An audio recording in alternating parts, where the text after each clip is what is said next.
Oh, hello, lovelies. Welcome to the stream on this fine Thursday. How is everyone doing today? Welcome. I have my tea. I should have my water. I should be right back.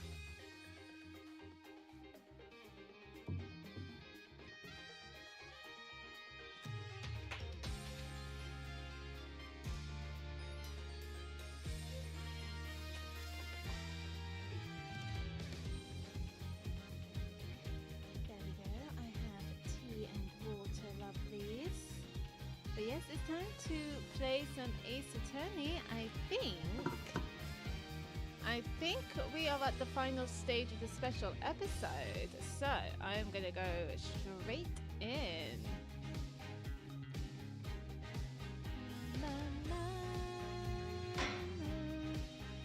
Oh my god, yay! Trial! A trial!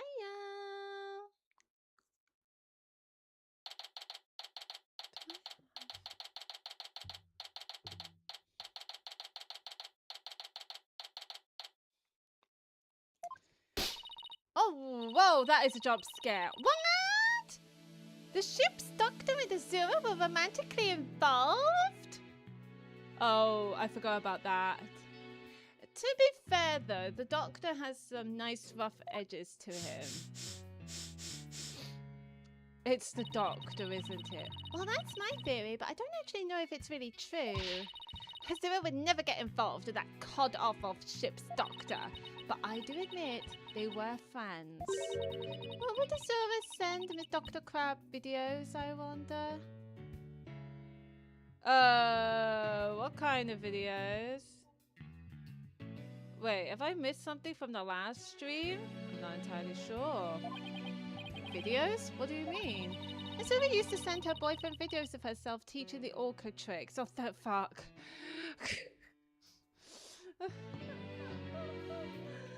Jesus. Oh, is that what she said, is it? Is that what she said? Didn't you?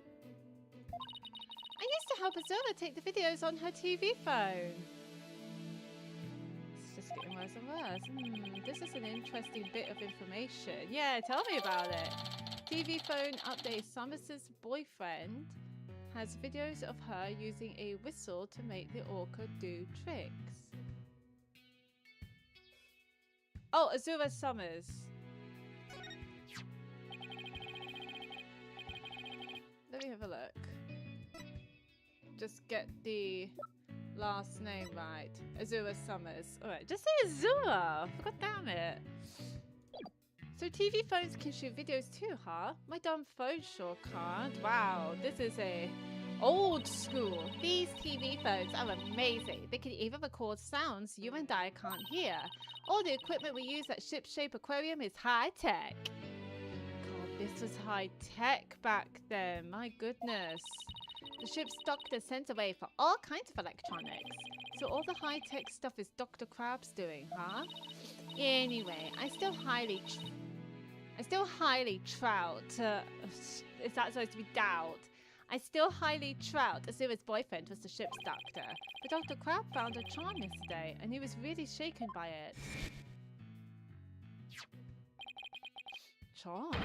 Hey! Leave that alone! That belonged to Azura! What was Azura's charm doing in Rifle's stomach? Yeah, he looked pretty pissed. That charm looked just like your keepsake of Azura. Yeah, well, she did say she and her boyfriend had matching charms. Were the ship's doctor and Azura really a couple? I can't believe it. I think Dr. Crab will be called as a witness today. There are still so many unanswered questions, but I hope to solve them all in today's trial. I believe in you too. I know you can do it. Okie dokie. And we will, Sasha. We promise. This is a big deal, guys. This is a big deal. Do this. We can do this. Oh, this is my favorite.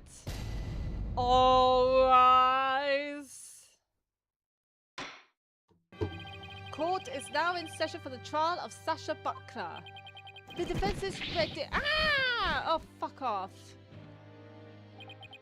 Look, I'm happy you're a good guy and all that, Black Quill, but you as a prosecutor is still fucking annoying. Are we even allowed animals in court? I suppose we can't talk. We had a parrot in the courtroom, but whatever. Now I'm completely thrown off. Very good. It appears both the prosecution and the defenses are ready. Yesterday, it was proven that the orca was not guilty and that the victim fell to his death. Prosecutor Blackquill, did your investigation of the orca pool area turn up anything? It did. We found a blood stain from the victim at the bottom of the pool. On this. That's what we found as well. Aye, what a frightening looking rock. I do say it has a blood stain on it. I'm just looking at it, it gives me the willies. Oh, that's so cute. Give me the willies. Give me the creep suey, my dear. So can we assume that there was no water in the pool at the time of the incident? Very good. What a clever little deduction. Oh, well, it's nice to get a compliment from the prosecution for a change.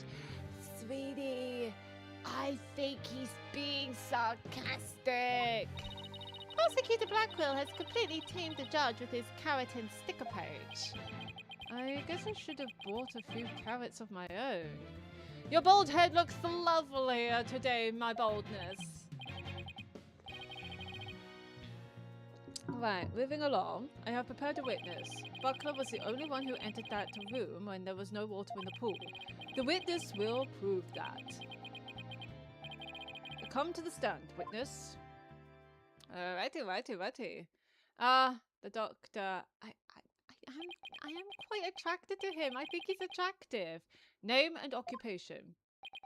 Dr. Herman Beep! Sniper! Stay in there! Who is that cute little creature? Oh, such a restless bird. Quite unlike Tucker. It's a penguin! Didn't you say you like penguins? Beep! Wow. Chalk one up for Tucker. He shut Sniper up with a single sound. Son of a gun. Dr. Herman Crab, Ship-Shape Aquarium's veterinarian. And could you tell us the name of your cute little friend there as well? Your Honor, please focus on the case. No! Focus on the little penguin. Also, I thought Blackquill loves penguins. We've established this. He's a tiny little pengu. But it's important to learn all we can about the witness. Absolutely, I'm on the judge's side. We must learn about the penguin. Could be important to the case. This is Sniper. Beep, beep, beep, beep, beep, beep, beep. She's the offspring of a penguin named Rifle. Sniper lives in my hair. She might cause a commotion now and then, but please try to ignore her. Oh, how can anybody ignore the tiny little thing? I was originally going to call the animal keeper to the stand, but he refused to testify, so I settled on the veterinarian. Now, oh, did you now, Blackquill? It wasn't for the fact that the dude had a penguin in his hair. Why was the defendant in the orca pool room when the water was drained? Yes, tell us. In the early morning hours of July 20th, Sasha was cleaning the orca pool room. Sasha and Jack Shipley, the owner, were scheduled to do the cleaning together. Jack Shipley. He was the victim of the murder, by the way. During the cleaning, the pool water was drained. While the cleaning was going on, Marlon was taking care of the orca in the show pool. That's the dude that looks skinny as hell, to be honest. The pool water would never be drained unless the pool was being cleaned. I can't see any contradictions in that one. And your claim is that the victim was made to fall to his death during the cleaning?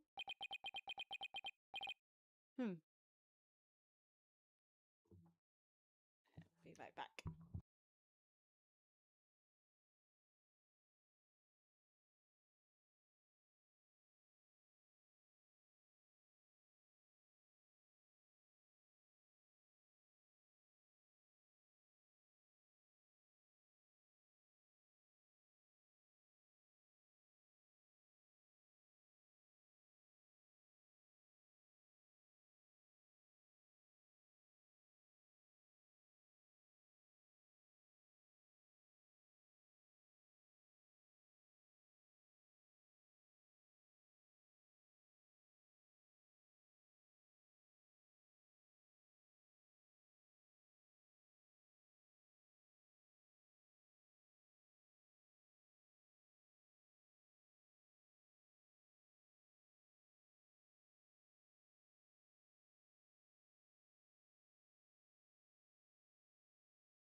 Sorry about that.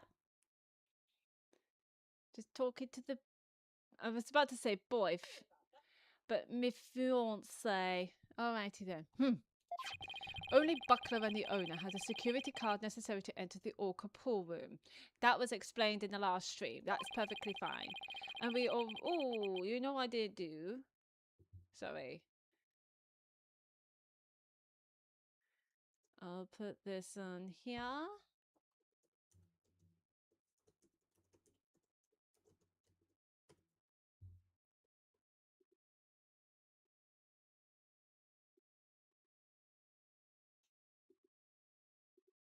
Fab.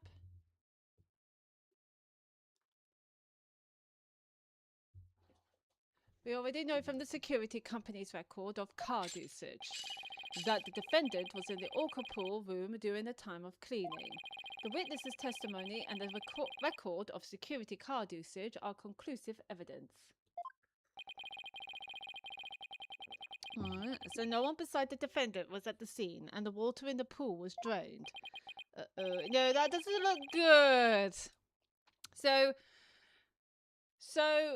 first of all, there's Jack Shipley. He's the victim of a murder. They found him at the pool, dead. I think banging on the head, I believe. I try to remember. What's the cause of death? Oh, trauma all over the body. I remember now. No. I do not have his autopsy reports. What the fuck? Okay, well, whatever. Well, it's trauma all over the body. They thought it was the Orca who did it, but we have shown that she is not guilty. The Orca is safe. Now they believe that the Orca's owner, Sasha, is the murderer because he works very closely with her and she has the key, or like a card key, to be able to enter the Orca... Is it the Orca pool? No, not the Orca pool. At least somewhere, probably around the Orca pool, that only she and Shipley can get into. Oh, the judge already seems to be leaning toward the other side. We have to strike fast. Your Honor, we're ready for our cross-examination now. Oh, yes, of course. Please proceed then. The power of youth comes in handy at times like these. Good old Athena. But what am I cross-examining? It sounds pretty legit. In the early morning hours of July 20th, Sasha was cleaning the Orca pool room. Hold it! Why is the cleaning done so early in the morning, essentially the middle of the night? Our aquarium is open every day of the year without break, so of course the cleaning has to be done at night when there are no visitors. No days off, is that it? I can relate to that. Yeah, I guess prisoners don't get to take days off. Things sure are different around our office, huh, boss? You don't have to rub it in quite so enthusiastically. So, was the defendant cleaning alone? No. Okay. Sasha and Jack Shipley, the owner, were scheduled to do the cleaning together. Hold it! Okie dokie. But Miss Buckler said that Mr. Shipley never showed up to help with the cleaning. I don't know anything about that. All I know is what was on the schedule. Maybe they changed plans. They probably felt awkward with each other after their fight. In any case, there's no proof the victim entered the Orca pool room doing cleaning. Objection! If you don't stop your yammering, I will pull your tongue out and barbecue it. Do you have to be so violent? I mean, he's a violent person. He was in prison, Phoenix. What the fuck are you on about? I mean, we know why he was in prison. He got framed, but still, if you're going against someone who was in prison, expect them to be violent, especially one with shackles on their wrists. Proof or none, the victim must have entered the pool room doing cleaning. Witness, tell him why. Jack must have entered the Orca pool room. The reason I think so is because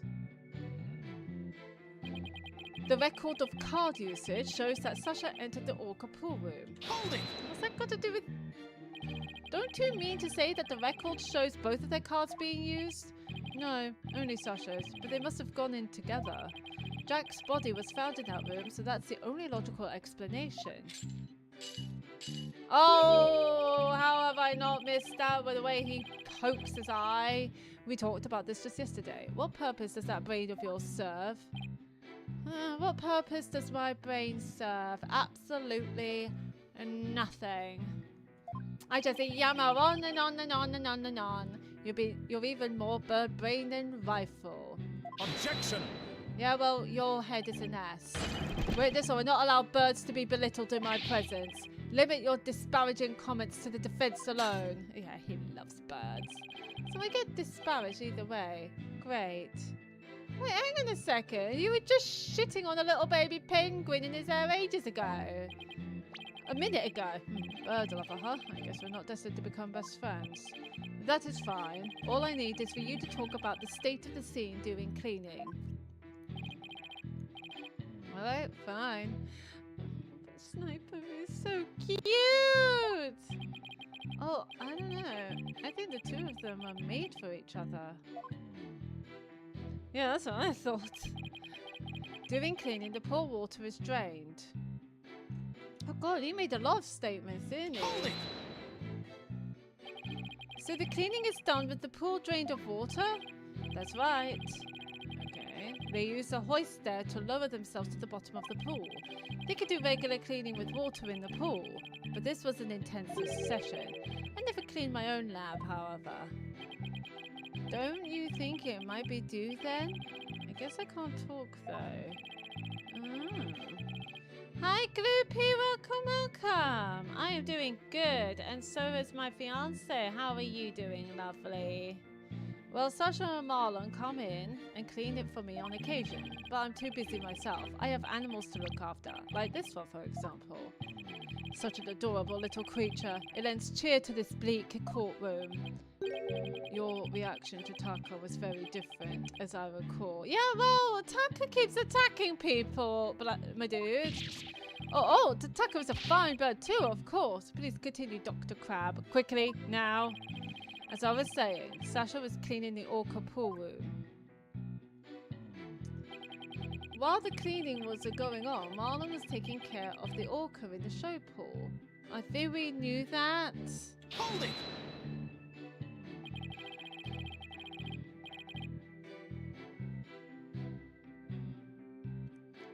So Orla was moved all the way over to the show pool. Why is that? Well, it wouldn't do to get her covered in cleanser, wouldn't it? Would it? Of course she was moved, yeah. Come on, Phoenix. You don't take a bath while you're cleaning a tub, do you? No! But it would kind of be inconvenient. No, it's a stupid idea. Excellent point. I usually clean the tub after I take a bath myself. I was assigned to clean the shower stalls yesterday.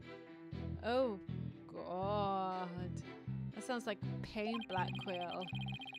They were cleaner than an Edo bathhouse by the time I was done. Oh, but that's good. I guess Prosecutor Blackquill is the fastidious type. I made Liam Payne on The Sims 4. Which one is Liam Payne? He's not the one from... I'm gonna really dig myself a grave here. Is he the one... Is he the One Direction? I'm sorry, I'm not good with singers. He's probably not a singer. Oh no, I really shot myself in the foot there.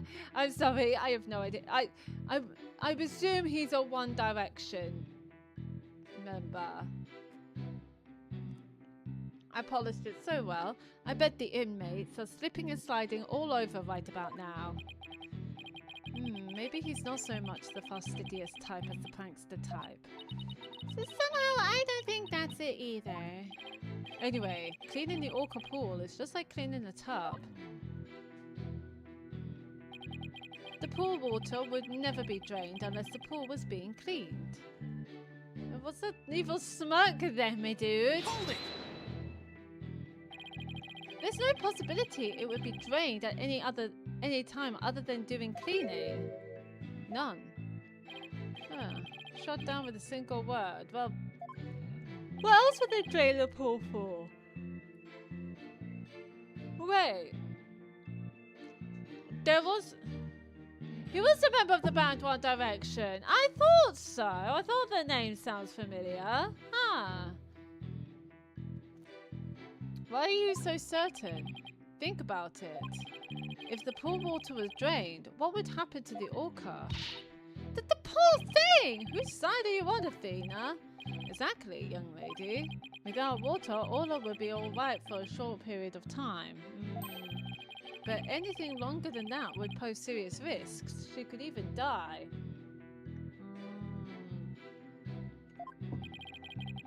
So the fact that Orla is alive and well is proof the water wasn't drained on her. That's right. This is it. The orca pool and the show stage pool are next door to each other. A hoist runs between the two to move the orca and equipment back and forth.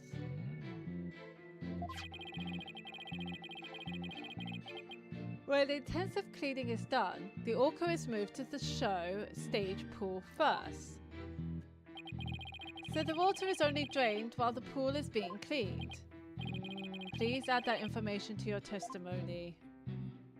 Or more? If there were no water in the pool, the orca could die. Hold it!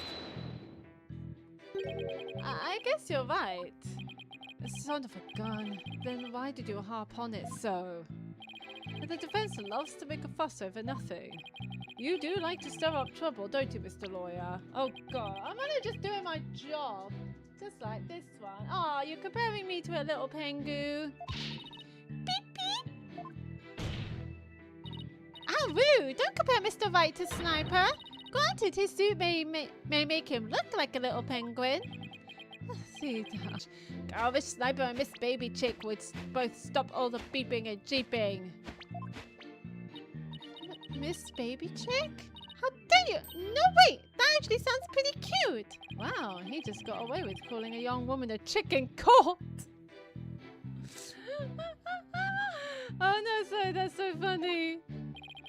Somehow we have to show that the water could have been drained at some other time. If we don't, Sasha will be the only one under suspicion. There must be a hint somewhere. I better look through the evidence again. I have to find out how the water could have been drained while Orla was there.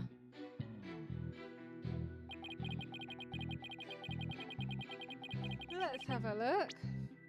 So it's clear it's the last one.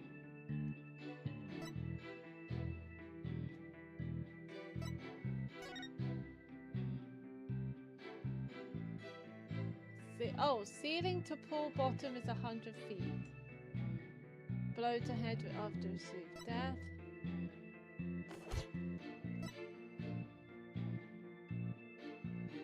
Yeah. Oh yeah, that's what I thought. So he got hit on the head. And it caused a blunt trauma all over.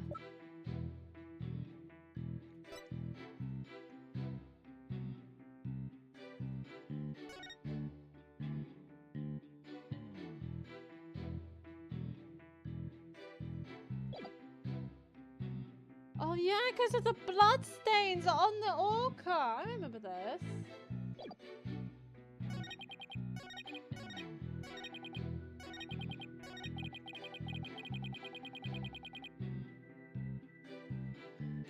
I think it's this one. Objection! Nice. If the water in the pool is drained, you say the orca could die. But is that necessarily true? What are you talking about? There is a way to let the water out without harming the orca, isn't there? Your Honor, please allow me to submit this photograph. Oh my god, yeah! Oh, it's split! I remember now! As you can see, there is no water around the Skull Rock area. With the pool in this state, the victim could have been made to fall to his death. However, there is water on the other side of the partition. And Orla looks just fine. I mean, apart from getting blood splattered on her, but yeah, she's fine.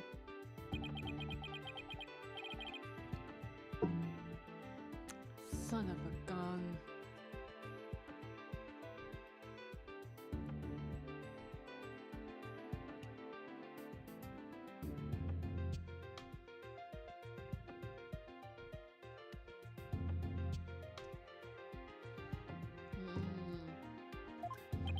In other words, if the partition is set up at the bottom of the pool, the water can be drained without doing all of any harm.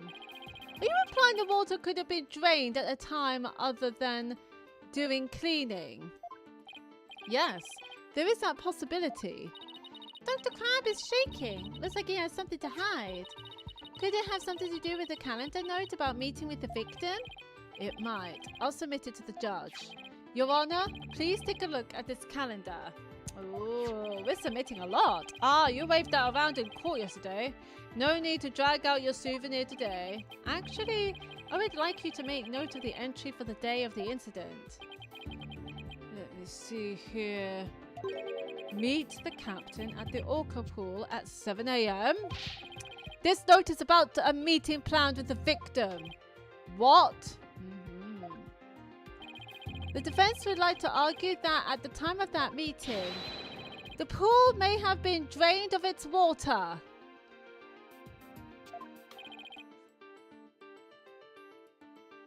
Oh. Whose calendar is that? It belongs to Dr. Herman Crab. Isn't that right, Dr. Crab? Son of a gun. So you suspect me, do you? Well, a little bit, my dude. I mean, your girlfriend was killed. What is the meaning of this calendar entry, Dr. Crab? Explain yourself. Fine, I was supposed to meet Jack at the orca pool at that time. But I ended up not going. So you're saying you simply broke your promise? You can't get out of that easily. I believe you have some explaining to do. Sorry, I want to put the clip back on my hair.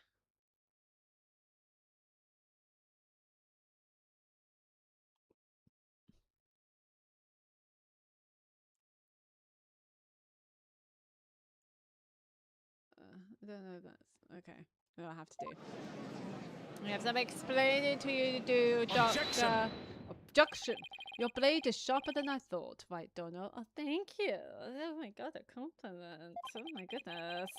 But your cut was shallow. A mere surface scratch. It is but a scratch. Why aren't you saying that? That was a moment. There's a saying amongst prisoners. Do not see, hear, nor speak to smooth-talking lawyers.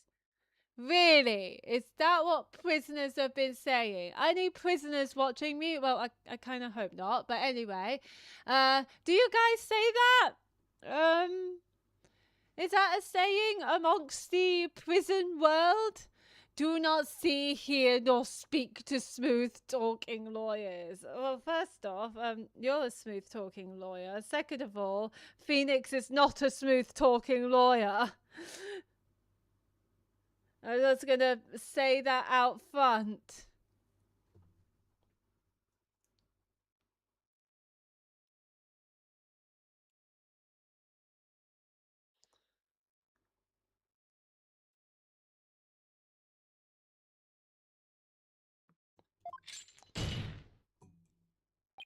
If you think the witness is suspicious, show your proof.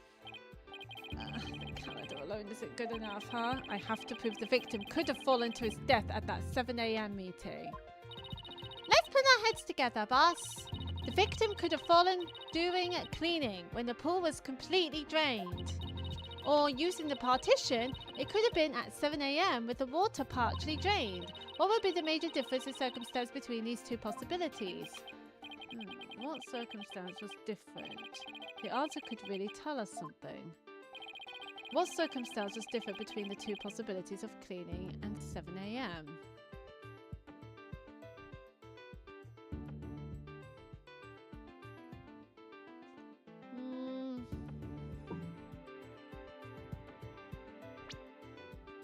Guess we really have to look. What's happening?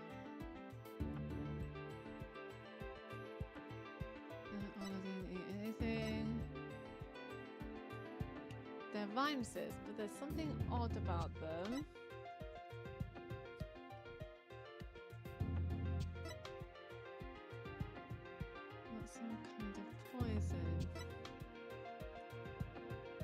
During cleaning time, the victim struck it when he fell to his death.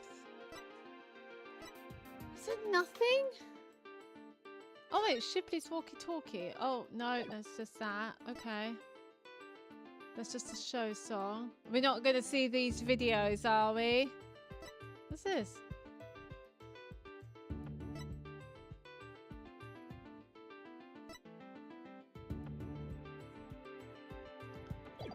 From the sound of it, it's like the pool was half filled. That would be the difference.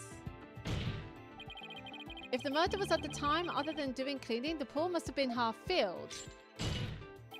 I suppose there's half a possibility the pool was only half filled. But if you wish to make that claim, let me see your proof. Proof? I don't have any proof. Are we going the right way? I'm not entirely sure. In that case, there's much more than half a possibility that I will assign you a penalty. Oh, that's the penalty. No, wait.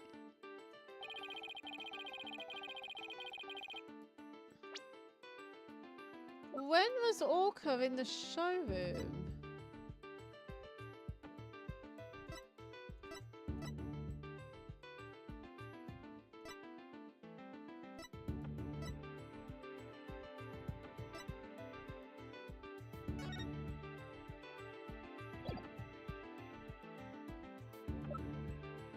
You're not really telling me anything, are you?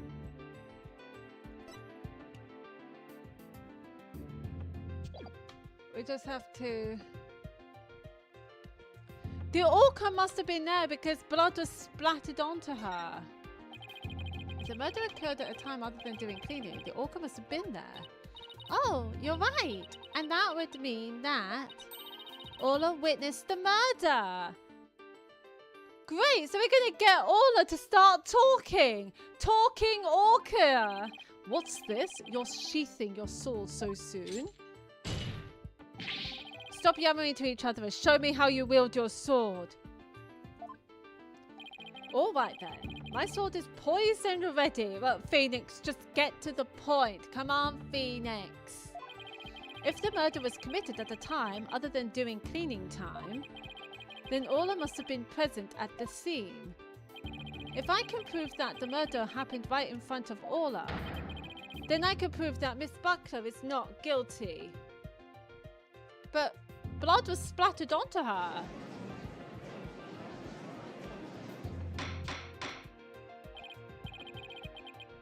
Order, order in the court, Mr. Wright. Are you implying that the Orca was a witness to the crime? That is exactly what I'm implying. How do you intend to prove the Orca witnessed the murder? Come on, Orla would want to help. What are you going to do? Put the Orca on the stand and cross-examine her? I was hoping for this. Yes. This is a critical point. I'd better think about it carefully. The defense will... We do have evidence, I believe. But I just want to pick cross-examining Orla just to see what happens. But blood ended up with luminol. Yeah, blood on Orla. But I just want to see how this works. If I asked Orla if she witnessed the murder, I'm sure she would tell me everything. Really? How interesting. And how do you propose to communicate with the Orca? Well, I'd have to think about that.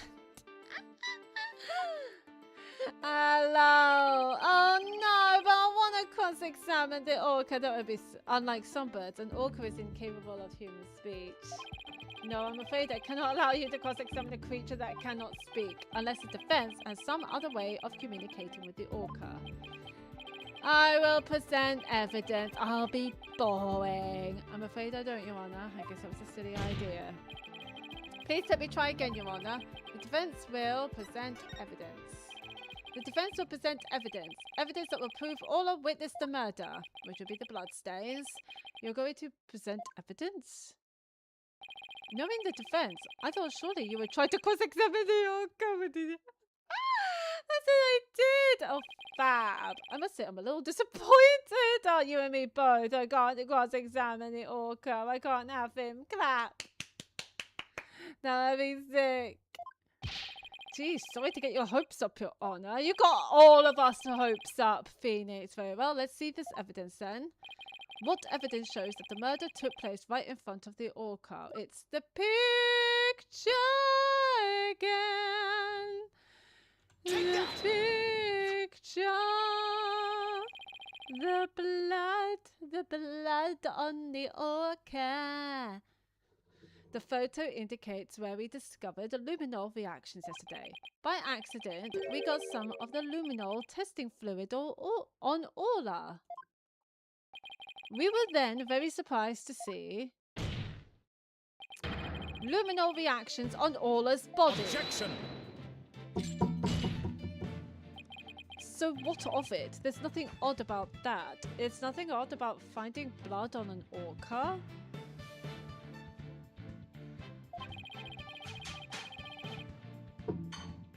As was discussed in yesterday's trial, the orca was bleeding.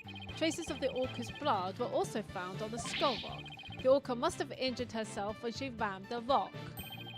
So that cloud of blood Mr. Plume saw was from Orla headbutting the skull rock, was it? Suspicious. Those luminol reactions you saw in the orca are most likely from her headbutting. Well, let's go and test that. How do we test that? Objection! But what's odd is the position of those bloodstains. Please take a good look at the photograph. Yeah, one's on the tail. Yesterday, Mr. Plume said the blood disappeared when Orla put on the hat. That testimony indicated that Orla's injuries were under the hat area. However, these luminol reactions are in two entirely separate areas from her injuries.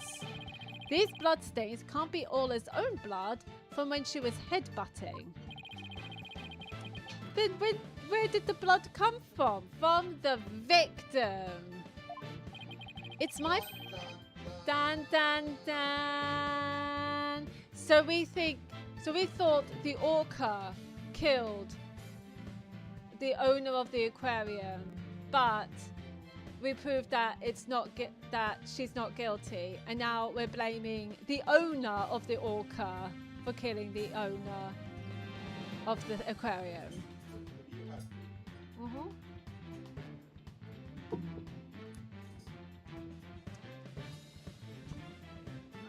Love you too. Enjoy your pie. It's my firm belief that it's the victim's blood. I firmly believe it. I believe it is the blood of the victim. The victim was killed right in front of Orla. And the victim's blood splattered onto Orla's body. Ah! Bet you didn't see that. Magpie head. Now it finally all makes sense. Orla was a witness to the murder, so that's why. Orla? Boss, something's wrong with Orla. What? You're right. She's listless and she's sinking. There's one more fact that indicates Orla was a witness to the murder. There's more. That's when the doctor tried to murder her. The culprit was afraid Orla could somehow reveal what she witnessed. And that's why they did what they did. It's the only thing that makes sense. I have to present that evidence. The pill! That evidence that proves the culprit thought that Orla was a dangerous witness. Yes, the pill! The defense would like to submit this evidence. What's this? It looks like some sort of medicine. It's a sleeping drug, Your Honor. A very powerful one. This sleeping drug was discovered in Orla's stomach yesterday. The culprit tried to drown Orla by putting her into a deep sleep. Trying to drown the orca? But why? Right, Tono. Are you trying to tell this court that the perpetrator tried to kill the orca off to prevent a witness from talking? Do you really expect to defeat me with that feeble attack? My sword has been drawn. I'm not about to sheath my evidence now. Words, guys. Words. It's like fingering. Stop finger me, or whatever the wording is in this goddamn game. Orcas have an enormous potential for intelligence. The possibility that Orla could somehow manage to reveal the truth can't be denied. The Corver believed in this possibility, and that's why they tried to kill her. But nobody would think that the animal can bring out that a murder has happened. No one would ever think about the animal unless they're aware of how intelligent certain animals are, like someone who works with animals. Da, da, da. Everyone meet Dr. Crab.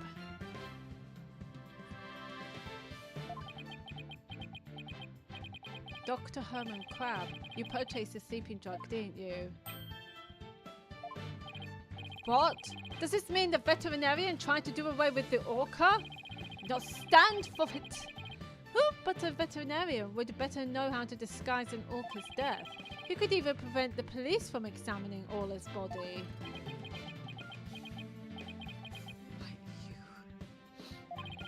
Are you actually accusing me of trying to murder the orca? Oh, he's pissed. How dare you! How dare you slander the noble profession of veterinarian! Eek! Eek! Yeah, he's pissed. My goodness. One could cut the tension in this courtroom with a knife. There's all this kicking. Yes, I admit to purchasing that sleeping drug. However, it was subsequently stolen from my lab. That's such a flimsy excuse. Yeah, just a little bit. Just a little bit. It's a little bit flimsy, Crab.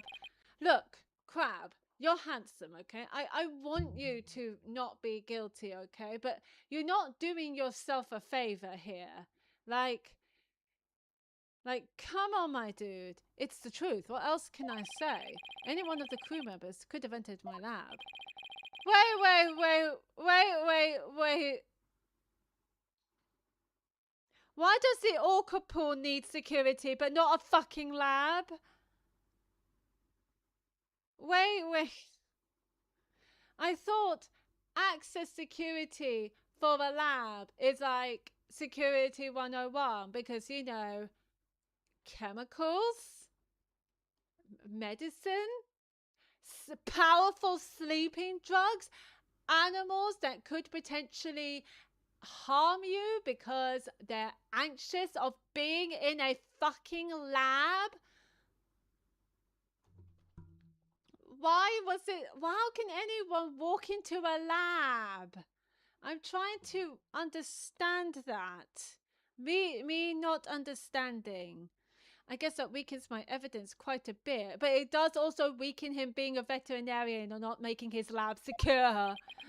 Besides, think about it for a minute. Who was it that treated Orla after she swallowed the drug? It was I. Ooh, look at Mr. Crab doing his job. Sorry. Dr. Crab doing his job of healing the orca. Oh wait, I remember. He was actually quite panicked about it for a second. But as I recall, it took you quite a while to give that treatment. You didn't even come on your own. We had to go get you. Son of a gun. You just remember all sorts of little details, don't you, Mr. Lawyer? Yeah. The orca pool and the lab are far apart. It's little wonder he didn't know all this. Objection! Didn't know? That's highly doubtful. As far apart as they were, Dr. Crab still had a way to know all about Orla's condition. Oh yeah, there's a walkie-talkie that's shaped like a sword. The defense would like to submit evidence that the witness knew about Orca's condition.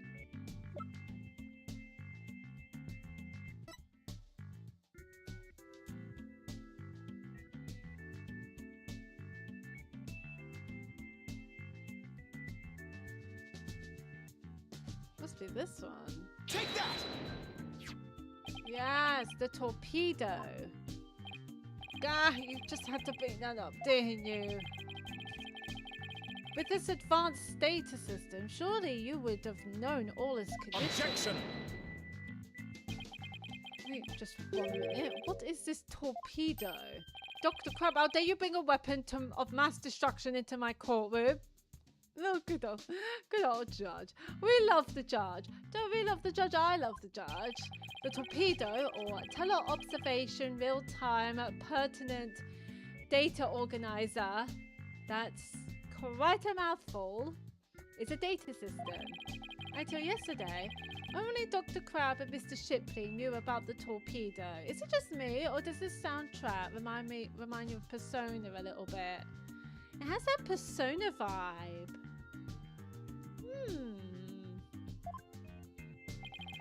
It isn't legally approved in this country, so it was kept secret from the police. It's illegal, Dr. Crab. I demand an explanation. I've only just noticed the little penguin using the stethoscope. Oh, what is he doing? What's he doing? Is he like checking the head? Or like cooling him down? Hey, calm down. Calm down. Yeah, so just checking your head with a stethoscope because that makes everything better. Son of a gun. You and your big mouth, Mr. Lawyer. Yes, it's true. I'm using an illegal system to monitor the creatures at the aquarium. The system uses sensors like these. And yes, there's one in the orca pool too. Yeah, he's done with the stethoscope. These sensors send sound waves through the water to gather data on the creatures. If it finds abnormalities in their condition, the torpedo alerts me with a sound. Oh my goodness, how very high tech. But if it's illegal, I will not turn a blind eye. This matter will be appropriately dealt with at a separate time. Now then, Mr. Wright, please continue. With the torpedo, I'm sure Dr. Crab noticed the danger Orla was in, but he made no attempt to come to her aid on his own. And the reason for that is that Dr. Crab wanted Orla dead.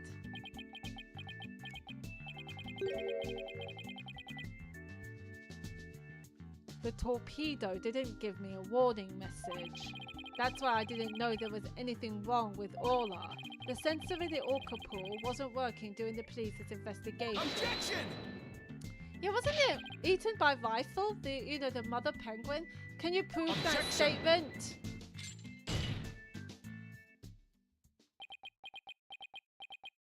Oh.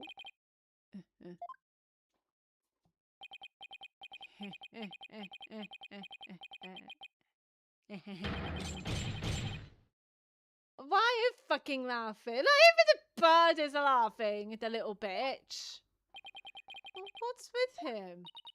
I guess this is also high tech for Prosecutor Blackwell, that it's making him a little funny. Funny? Yes. I find this all very funny. Witness, those sensors send sound waves through the water, correct? But what if there isn't any water? Then they wouldn't work. They would automatically switch off.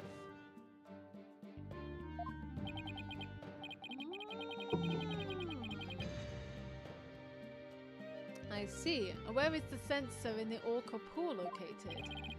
I don't know. Jack is the one who attached it for me. Maybe we'll find it. You don't know? Then I will tell you. No, I will find that out myself. Actually, is it here? Is it that land? Is it the rock?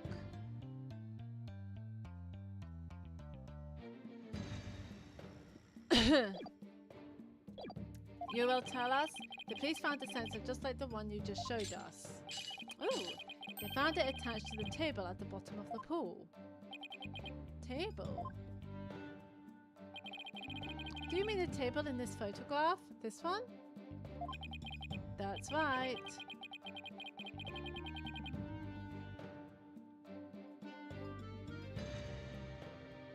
The one with the lantern or one with the map? Or one here? I don't know.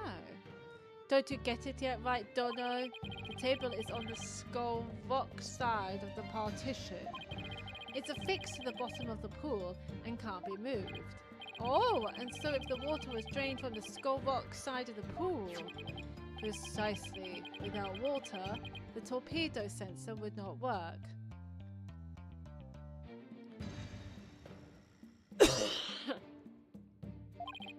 Witness, when did that sensor automatically switch off? Hang on, I'll look it up. The only times lately were doing cleaning 2 days ago and investigation yesterday. Of course I knew the pool would be drained while they cleaned it. But I had no idea they drained it for the investigation. No one let me know. That's why I didn't know about Orla's condition yesterday.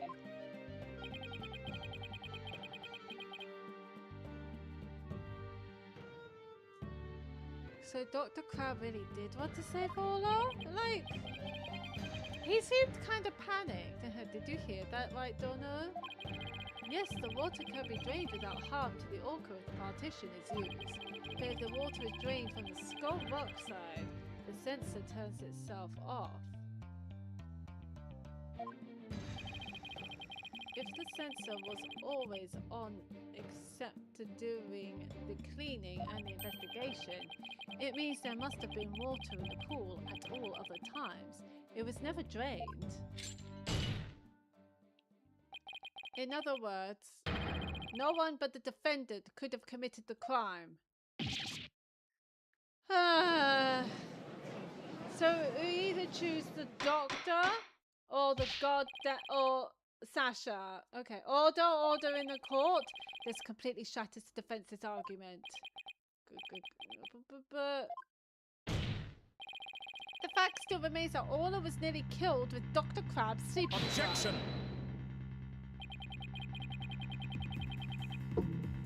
But aren't you forgetting one important question?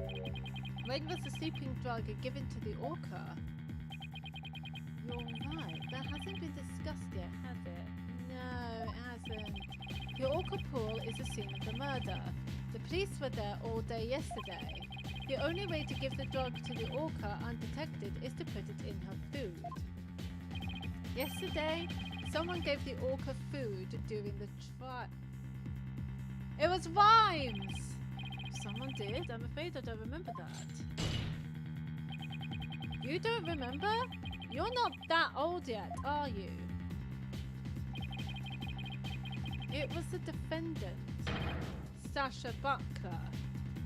It can't be. Oh, I'd be kind of pissed if Sasha Butler was... She tried to kill the orca.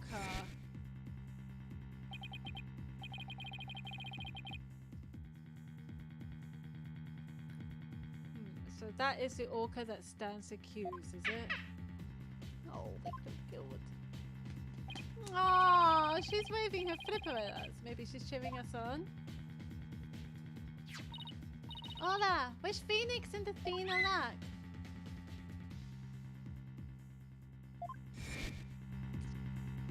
Huh. So your argument is that Miss Buckler is the one who gave the orca the drug?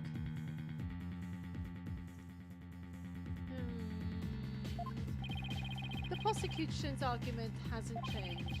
Buckler made the victim fall to his death and then manipulated the orca to pin it on her. Still not satisfied, she further planned to kill the orca with a sleeping drug. I didn't hear any reports of Dr. Crab feeding Orla. Maybe he did have a hand in Orla's attempted murder after all.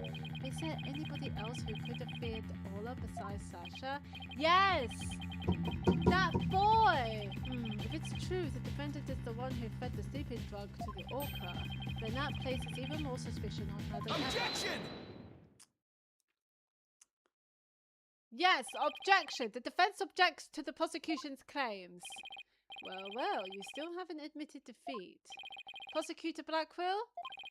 I don't appreciate the way you only mention the parts that are convenient for you. What do you mean by that, right? Sorry, I think I heard. Okay. The prosecutor failed to mention that Miss Buckler wasn't the only one to feed Orla. As you will all recall, there was another person who gave Orla food. Oh, you mean that person? Looks like Athena remembers now too.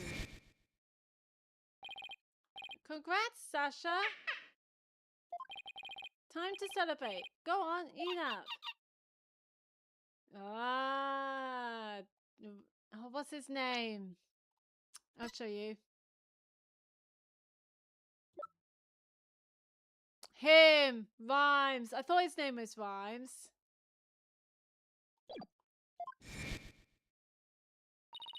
Mr. Right. No. I don't want to believe it either, but we can't ignore the truth. Don't tell me it's Rhymes!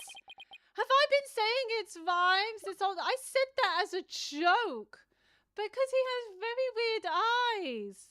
Take that! It's Rhymes. Please recall when Orla was found not guilty yesterday.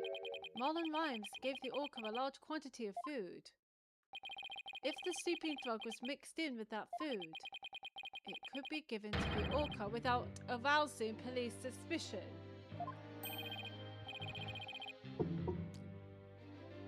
Now that you mention it, I do remember that flip-flopper feeding the orca. It's fucking Rhymes! Objection! So you remembered, did you? But did you remember? I don't remember hearing you saying anything. I see the time for a true sword fight has come. I call Marlon Rhymes to the stand. Mr. Royer, both Miss Orca Lover and Marlon Rhymes are important members of our crew. I don't want to suspect either of them, but I'm ready to accept whatever truth you find. Here, take this. That charm. It's the charm that matches the one Azura Summers had, isn't it? So you and Miss Summers were romantically involved, weren't you, Mr. Dr. Crab? What? No, of course not. Sorry to disappoint you, but this doesn't belong to me. At the time, I thought it was Azura's, so I grabbed it. But it wasn't hers. Now it's up to you, Mr. Royer, to figure out whose charm it is. I will. Thank you, Dr. Crab. Oh, wow. That's kind of saddens me, because I like Dr. Crab. I like a grumpy doctor. I think he's very cute. After all, I'm interested in the outcome of this trial too. I love the rough on the edges but has a soft heart kind of guys, and he clearly fits that description. Otherwise, how can someone who let a baby penguin live in his hair be a murderer would want to murder an orca? I was right. I was right after all. I'm interested in the outcome of this trial too. Now then, please summon Marlon Rhymes to the witness stand. Oh, I feel like he's going to be one of those angry guys. What's going on? What's everybody making that face for? I haven't been watching the trial and nobody's told me anything. Marlon Rhymes, you are under suspicion for the attempted murder of the orca. I see. Well, if it's already out... Mr. Rhymes, is he really going to admit it? Fine, I'll tell the truth. Oh, and I'm not gonna like this, am I? Sasha is lying to protect that orca. At 3:30 AM on the 20th, there was still water in the orca pool. The incident happened before the orca was moved to the show pool. Orla killed the captain by bashing him 30 feet high and making him slam into the water. So I thought the orca should pay the consequences. What a shit testimony! What the fuck?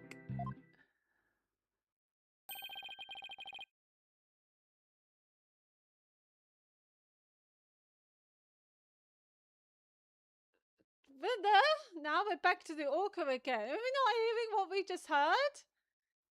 Sasha was lying to protect the orca. No, she didn't. Because we have confirmed that the orca didn't kill the captain. We know that. Everyone knows that. And he's like, she's going to get the consequence. Yeah, so I was ready to kill the orca. I did not see that testimony coming. Was it shit? Now wait just a minute. Yesterday Orla was proven innocent. Besides, you said that Orla was in the show pool doing the cleaning.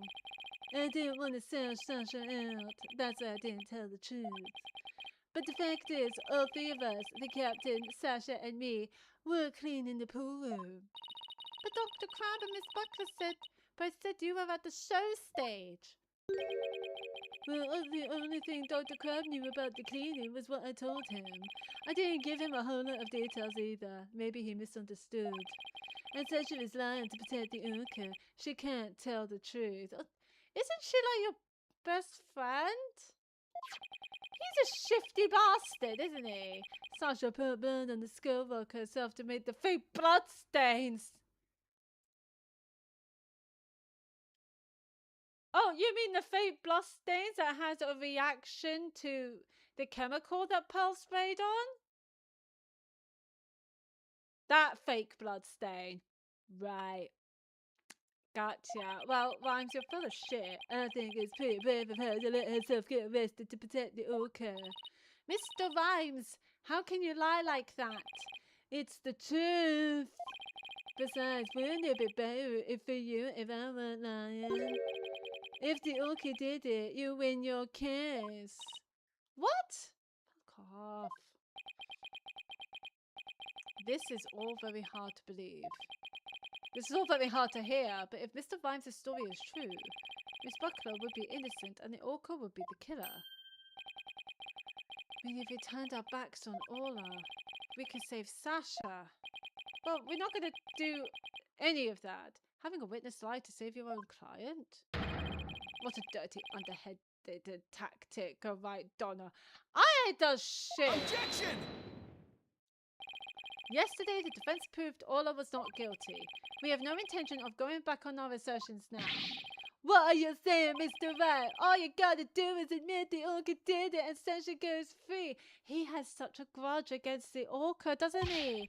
Isn't a lawyer supposed to act in his client's best interest?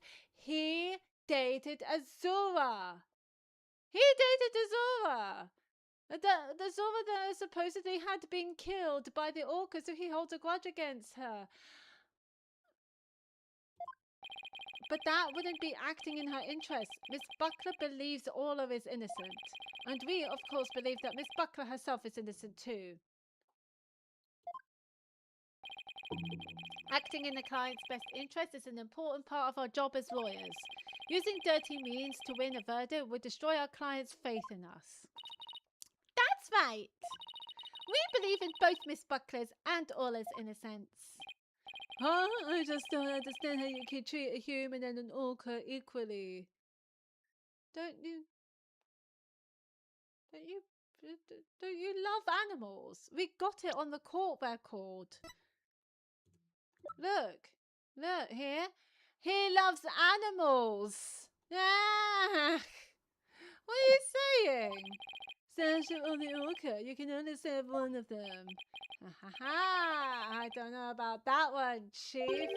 I think I can save them both. All I have to do is disprove your testimony. Yeah. Yeah, it's like a fucking vampire. Yeah, go right ahead and try. I will do just that. If I can't tear down his testimony, I won't be able to save both of them. I have to find a weak spot and start tearing. Oh, what a shit testimony. Oh, fuck me. Oh, the truth. So it should be the air quotes of the truth. Sasha's lying to protect the orca. Hold it! What exactly do you claim Miss Buckler is lying about? Sasha put that blood stain on the skull rock and stuff herself as false evidence. What do you mean stuff herself? She left fake traces to try and save the orca. Objection! Witness, if you keep talking nonsense, I will seal your mouth shut. Please do. The defense supports the prosecution's idea. I also support it. Yes, me. This Rhymes dude is fucking talking bollocks.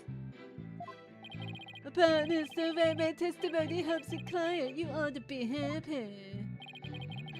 I want to save both Orla and Miss Buckler. I won't accept anything less. Now that that's understood, please continue with your testimony.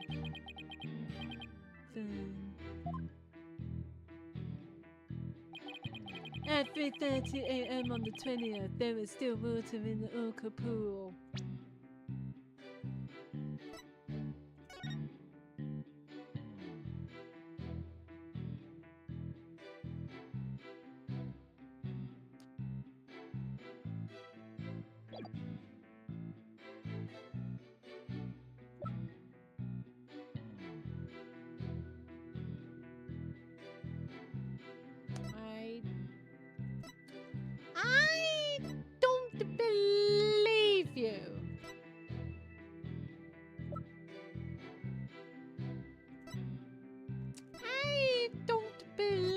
fit.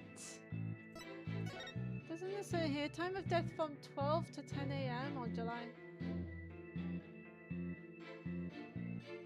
Yeah.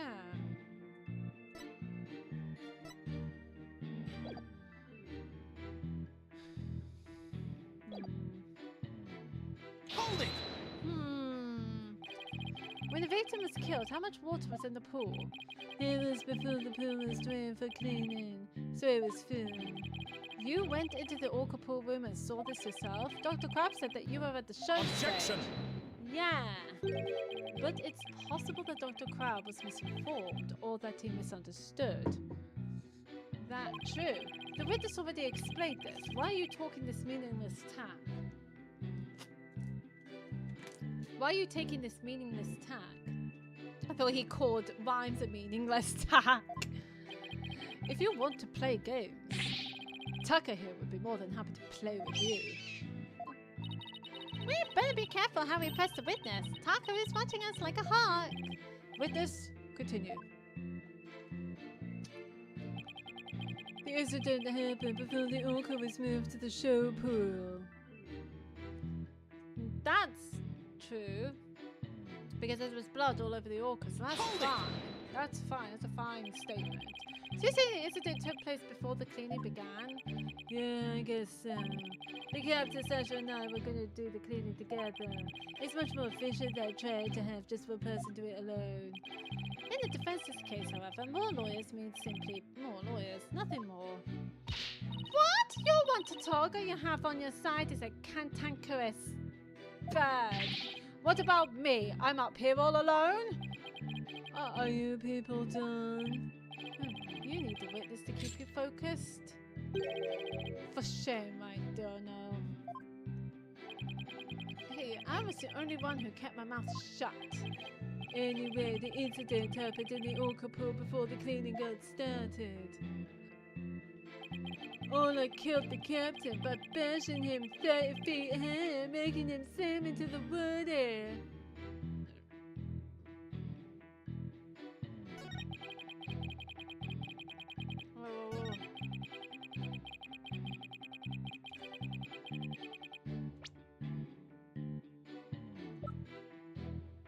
Why do I have? Okay.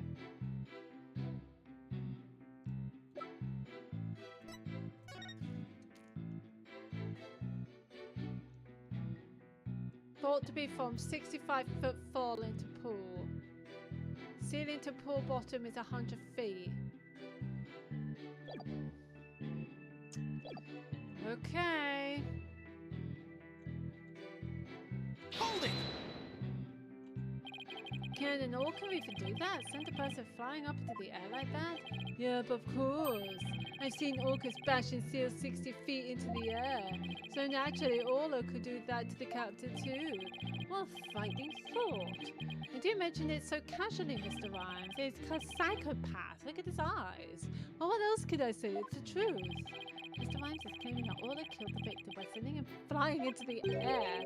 But would something like that even be possible in the orca pool room? There's something about that statement that bothers me. So you witnessed the moment the victim was killed by the orca, is that right? Exactly. So we go back to that statement, which was fourth one. So I thought the orca should pay the consequences by killing them with a sleeping drug. Hold it! Okay. And that's why you put the sleeping drug in Orla's food. Oh, yo, yo, yo, ho, ho. Sasha could be found guilty if we let her be, but if the orca died, Sasha could go free. And you'll get a very, very angry, upset, depressed best friend. I thought if the orca was already dead, Sasha might tell the truth and free herself. But you gave... It might seem cruel, but a man killing animal has to be put down. But didn't we celebrate before we accused Sasha of murdering the captain? I'm confused. The culprit must have tried to do away with Orla because she was a witness to the crime. But if Mr. Rhymes is the culprit, why would he try to protect Sasha? This is some very complex emotions for Mr. Rhymes. Oh no, what a shock, but exciting! I need more information before I could do a proper analysis. I'm going to tear down his testimony, then I guess I have to present evidence. Of course we don't believe Mr. Vimes' testimony, but he's suggesting the murder took place in the orca pool. Unless we could disprove that, we won't be able to save both Orla and Sasha. So it's this statement.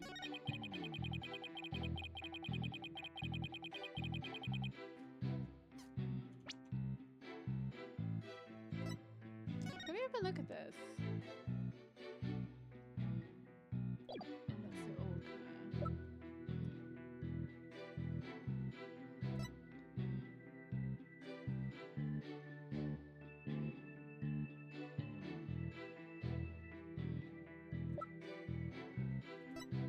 I think it might be this.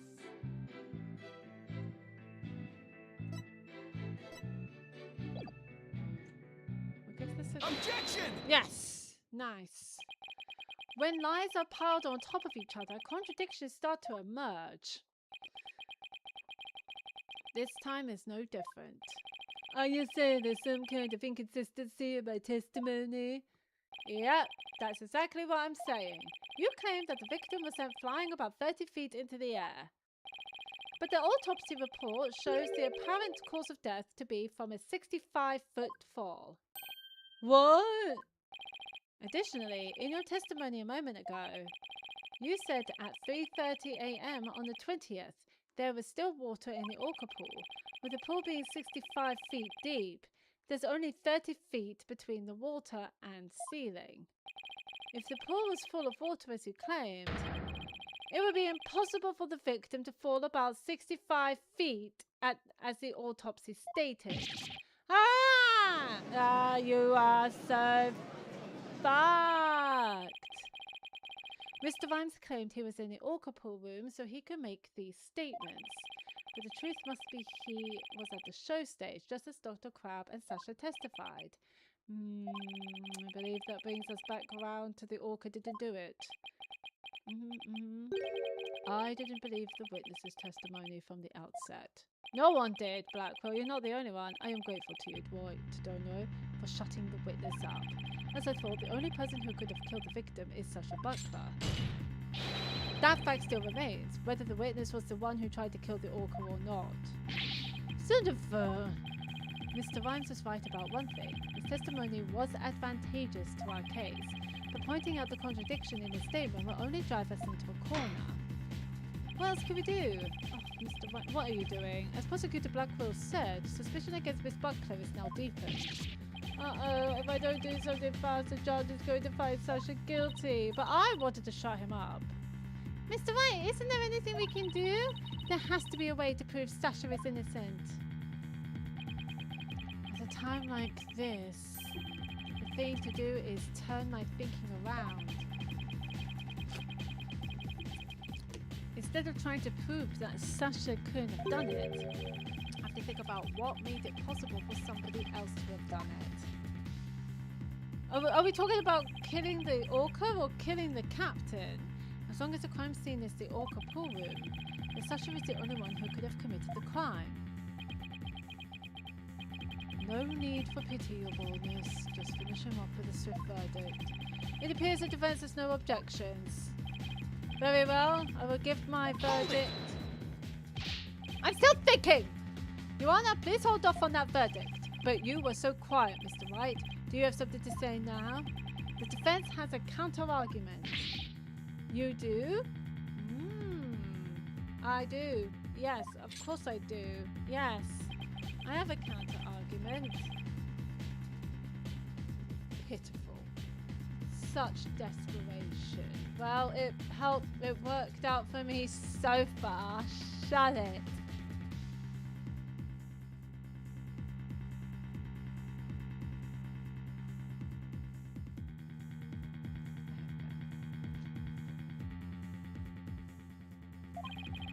You look pale. Are you sure you're prepared to make this counter-argument? The worst of times are when lawyers have to force their biggest smiles. I'll never forget those words, no matter how many years go by. Even though it's probably just a bluff, I'll give it to them with a smile. what if the scene of the crime was somewhere else? The scene of the crime? Somewhere else? What? You're finding fault with the police investigation now? As I understand it, the prosecution's argument is as follows. Ooh, what is it? The scene of the crime was the orca pool room. But don't forget, the victim was nowhere to be found. Only the defendant and victim entered that pool room and there was no water in the pool. Therefore, only the defendant could have committed the crime. That is correct. But if the scene of the crime was not the orca pool room, then somebody other than the defendant could have committed the crime. Are you sure you know where you're going with this? Totally. I might not be too sure, but I can't back down now. Mr. White, I hope that I'm wrong, but this isn't one of your bluffs by any chance. You say this is just getting interesting. Of course not. The judge knows me far too well. Yeah, a little too well. And do you have a theory on where the actual scene of the crime was? I think it might be the showroom. A place other than the orca pool room where one could fall to one's death. Then by all means, please share your theory with the court. Where was the real scene of the murder?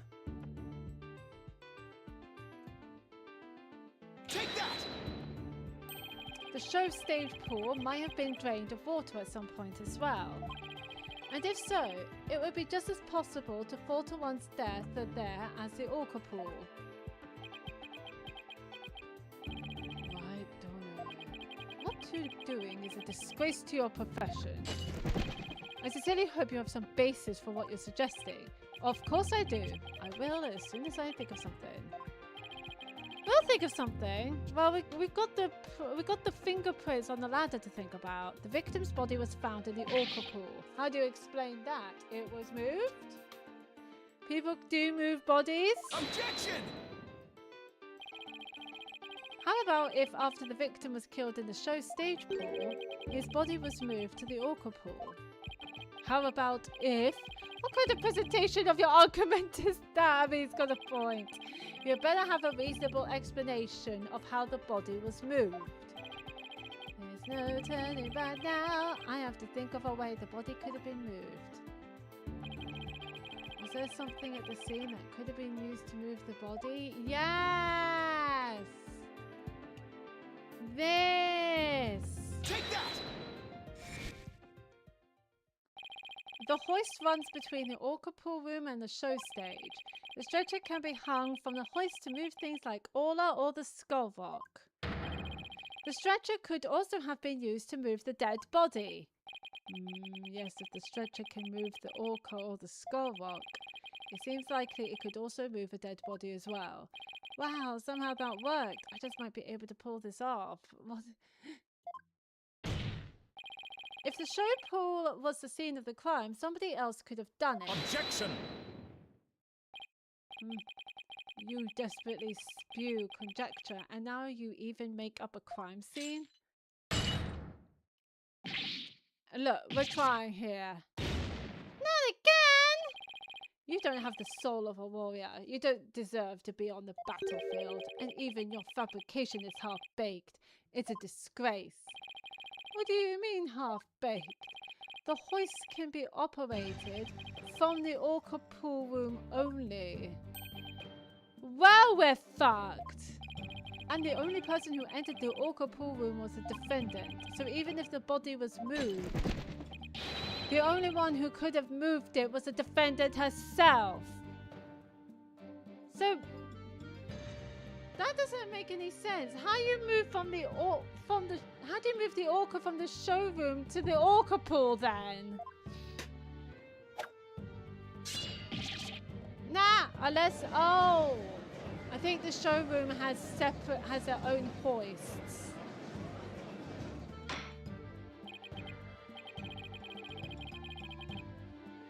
Order, so it comes back to the defendant no matter which pool it was. Meaning I can't clear Sasha either way. Sasha says she moved Orla and the skull rock. And I believe her. So could it be possible that she moved the body herself without being aware of it? Mr. Wright, do you have an objection to prosecutor Blackwell's claim? Do I have an objection to the claim that the defendant moved the body?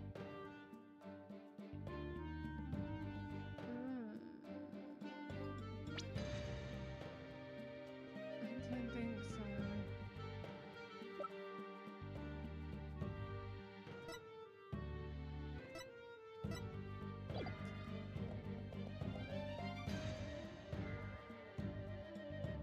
I have no objections.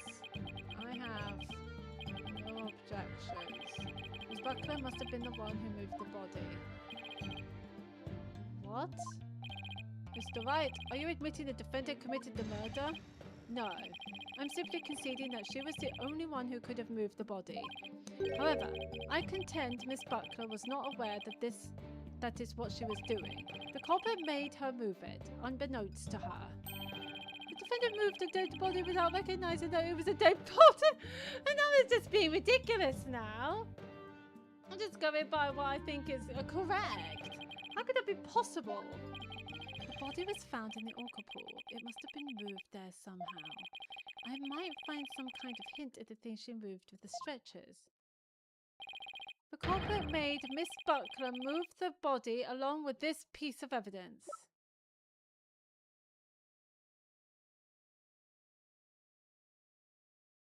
Ooh, that rock. Take that! The skull rock. The goddamn skull rock is just haunting in people's dreams. Miss Buckler told me yesterday that she moved the skull rock when she was cleaning. The only two things Miss Buckler moved to the orca pool are Orla and the skull rock. I would like to suggest that the victim's body may have been inside the skull rock.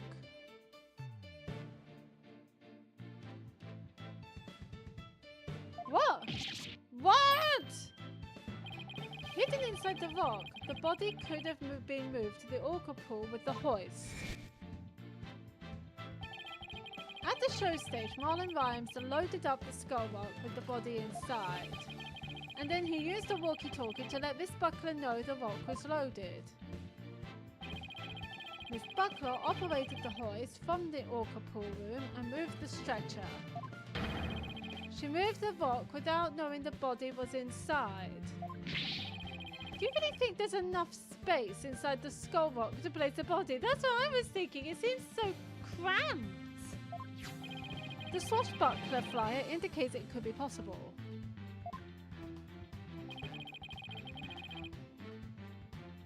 Please focus on the question at the bottom left. Oh, about the coins? Oh, it says, who will obtain the gold coins hidden in the skull rock? In that case, I suppose the rock is most likely hollow.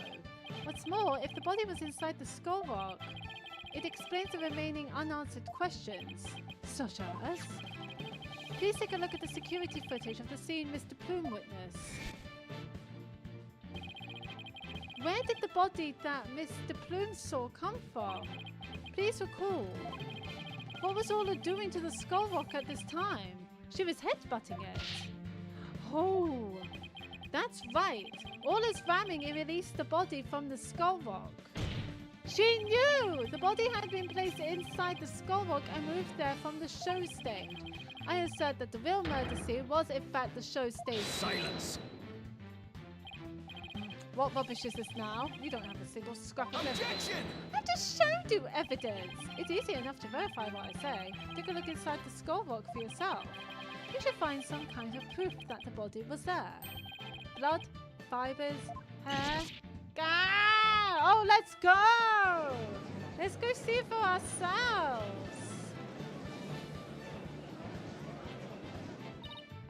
Mr. Wright, that was incredible. You turned things completely around. And to think, it all started with that half-baked bluff too. Oh, that was a close one. Did you really have to add that last bit? I was going to say. And in court, if the murder took place at the show stage. Sorry, I was just checking my sounds. It's all good. If the murder took place at the show stage, then who is the perpetrator? It is naturally the person who is at the show stage. Rhymes? Oh, Rhymesy boy. Mr. Rhymes, weren't you the one who loaded the skull rock onto the stretcher at the show stage? I was just joking when I said it's Rhymes. But now... Wow, Mr. Wright, that was some pretty smart brain work you did there. Oh, sorry, I was meant to do his voice. Well, Mr. Wright, that was some pretty smart brain work you did there. To be honest, I never thought you could figure it out. I tried to protect myself, but I guess it came back to bite me. Are you confessing you gave false testimony before Mr. Rhymes? That's perjury. Yeah. Well, Mr. Wright says it's true. The body was inside the skull rock. And it's true, the captain was killed in the show pool room too. What? He's admitting it that easily? I'm sure there's a catch. This time, I'm going to tell you the whole truth about what happened that day. Okay, here we go. Even though we're all sick of this guy. In the show pool, the orca shot the captain up into the air.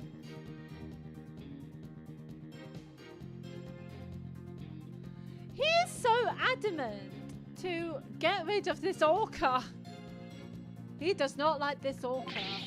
Then the captain came down and slammed into the water. I can still remember the spectator's screams clearly. All Sasha did was move the body. She was trying to protect the orca. When Mr. Plume witnessed the orca finding the body, I freaked.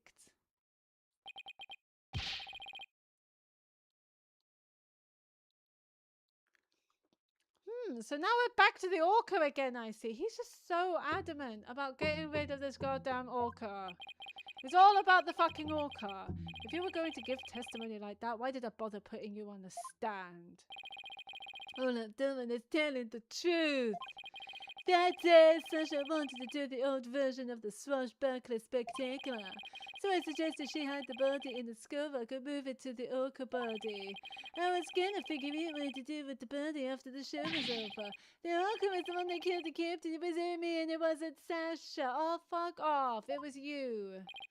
So it was Mr. Rhymes' idea to hide the body in the skull rock. But if Mr. Rhymes is the culprit, why would he protect Sasha? Because he likes her. False charges against Sasha would mean he himself would escape suspicion. So why? He hates the orca and has a crush on Sasha. Mr. Wright, how about if you leave this to me? Athena, do you mean you heard something? Yep, noise. Discord in Mr. Rhymes' heart.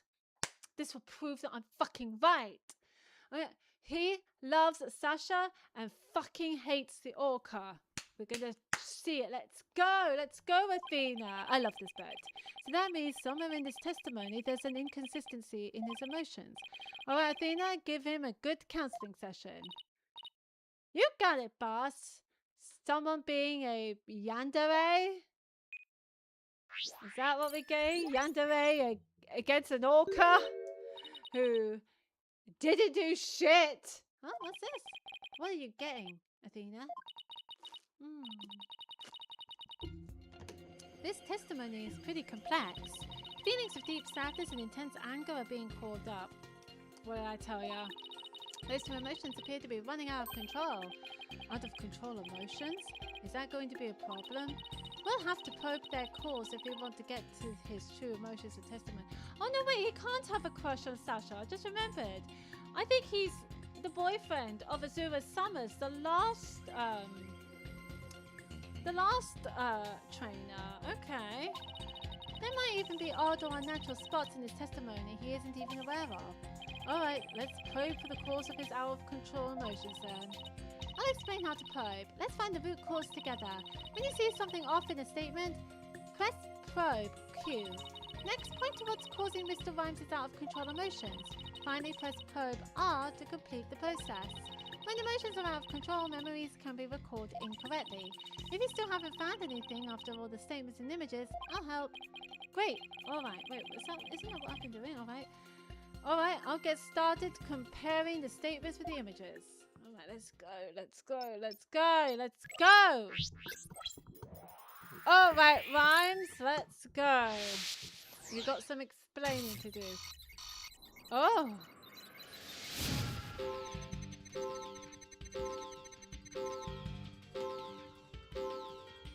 Okay. In the ship pool, the orca shot the captain up into the air. Then the captain came down and slammed into the water. Oh, this wasn't the captain. This was Azura that happened. I can still remember the spectator's screams clearly. All Sasha did was move the body. She was trying to protect the orca. When Mr. Plume witnessed the orca finding the body, I freaked.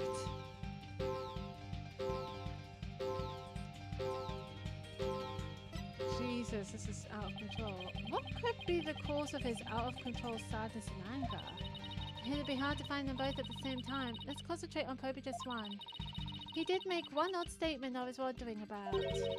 I highly doubt there were any spectators at the scene of the crime. Hey, good point. That just doesn't fit. It might be the cause of his out-of-control emotions. Let's try pointing to the spectators. Just to be sure, I'll explain how to probe one more time. Let's probe... Yeah, we're doing that. So I think this is what happened to Azura.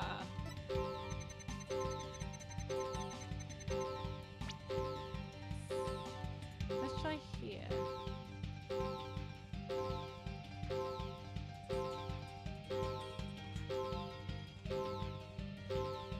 Oh?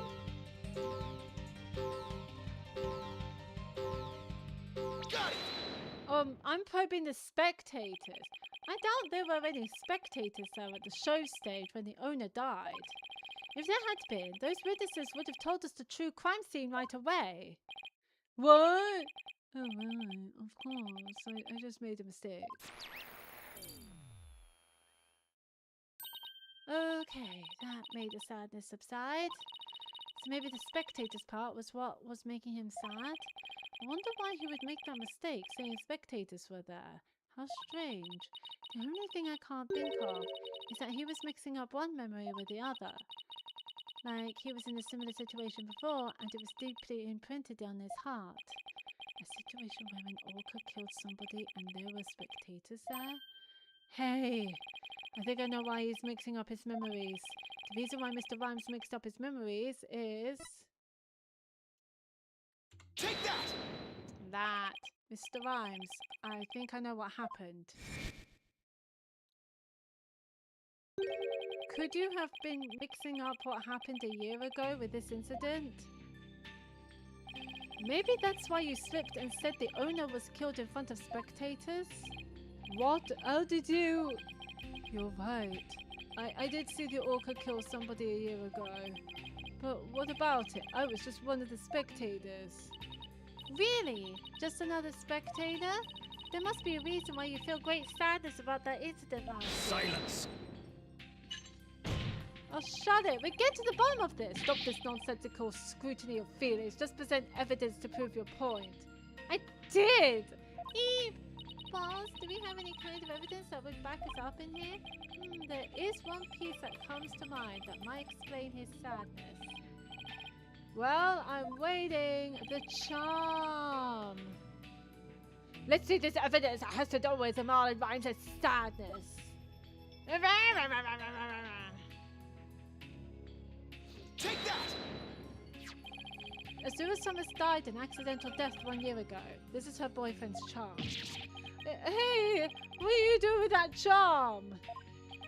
It was found in Rifle's stomach yesterday. That would make so much sense because he was feeding Rifle. Judging by your reaction, I believe this charm belongs to you.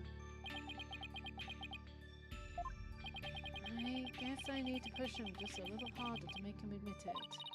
When Mr. Rhymes said the word charm, he was very rattled. We'd better examine this charm a little more. Good idea. Let's look inside it. Huh? What's this? A photograph?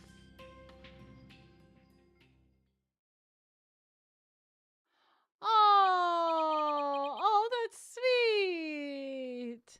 Hey, this is Azura Summers and Marlon Rhymes?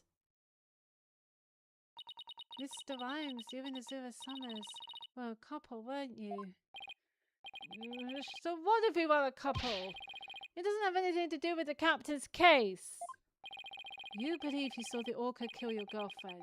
That's the cause of your sadness. Isn't that emotion of yours connected to the current case? The only thing you revealed is the witness's connection to the victim of last year's incident. What does the witness's past have to do with the case at hand? I don't know yet. But we managed to pinpoint the source of his sadness. Now let's delve into who Mr. Rhymes is angry at. The orca? Well, I know that!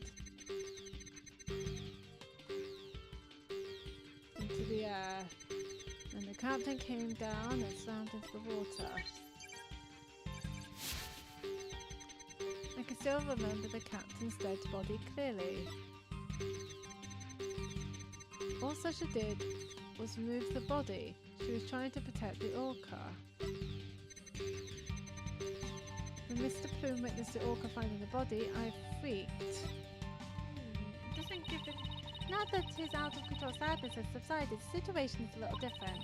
Let's think about why he was so intensely angry.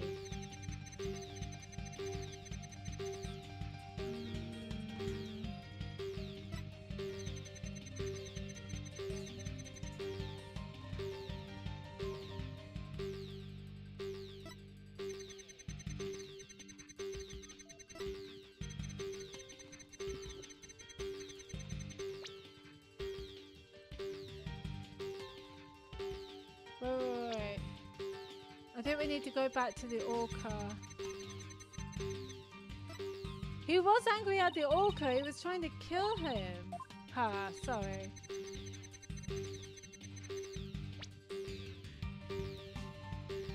Got it.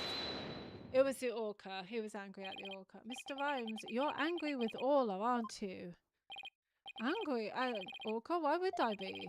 If you think I have some reason to be mad, then show me some proof. Do I have proof that Mr. Rhymes has a reason to be mad? Yes. The sleeping drug! I bet that evidence we just took a look at would come in handy here. This charm indicates that you were Azura Summers' boyfriend. I'm sure you believe Orla killed your girlfriend a year ago. You lost your girlfriend, and so you've been angry at Orla. Alright, I'll admit it. I'll never forgive that orca. Azura is dead and that orca is still swimming around happy as a clam. I became an animal keeper just so I could prove that orca was the killer. You're right, I want that orca to pay. There, do you feel good dragging up a person's past? But it still doesn't change anything. Okay. Well, that's great. Ugh, he's right. I disagree. It does change things. He's out of control emotion quieted down. Now we should be able to find out the truth behind that emotion.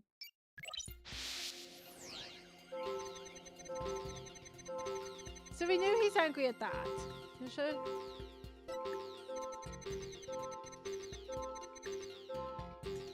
Okay. So much the water. He was very sad about that. That's fine.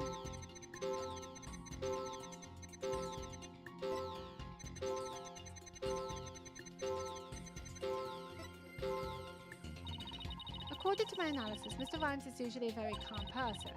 Let's see if we can find any inconsistencies between his words and his emotions. Well, we knew he's angry at that. That's fine. Aha! Got it. What? No! Why did I say happy? No! I don't know, but I think maybe we made a mistake, Mr. Yes, I know! I can never get a hang of that. So it's this. Got it. Oh, that...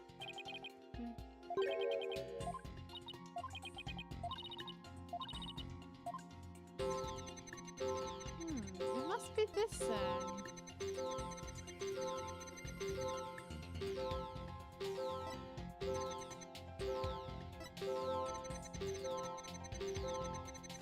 I know Orca's quite angry.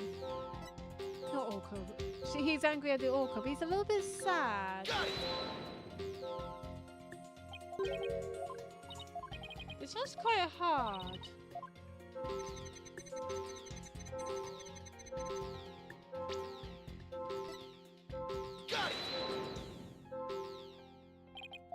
But that's not an unexpected emotion, we already know that.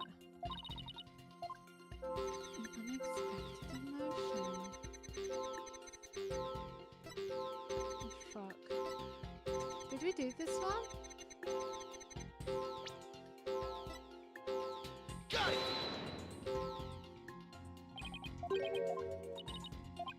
I'm just doing all of them and trying to figure it out. I think we've done this one. Got it.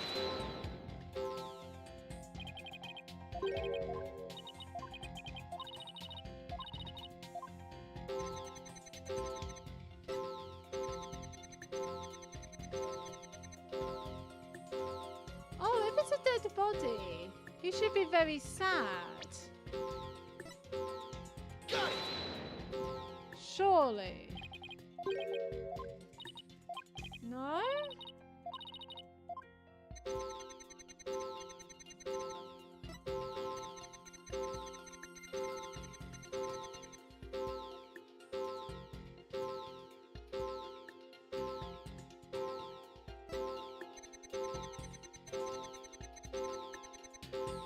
If you freaked.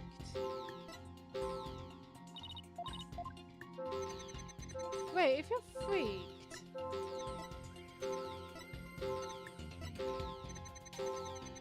Surely you should be surprised. Got it. Yeah, you should be surprised. It's not what emotion it is, it's what lack of emotion there is. When Mr. Plume witnessed the orca finding the body, you freaked. Really?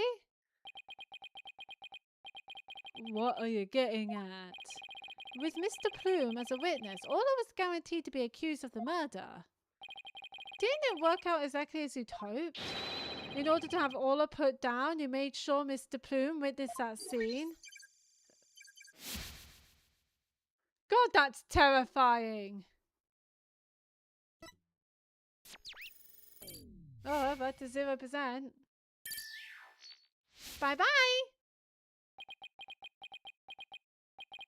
So you figured all that out, did ya? Mr. Rhymes, are you admitting it? I didn't really want to have to fight anybody, but the orca... But you leave me no choice. What? I'm terrified. These witnesses are so weird.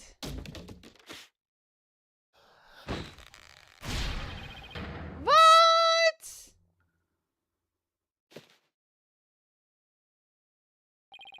Now it's time to get serious.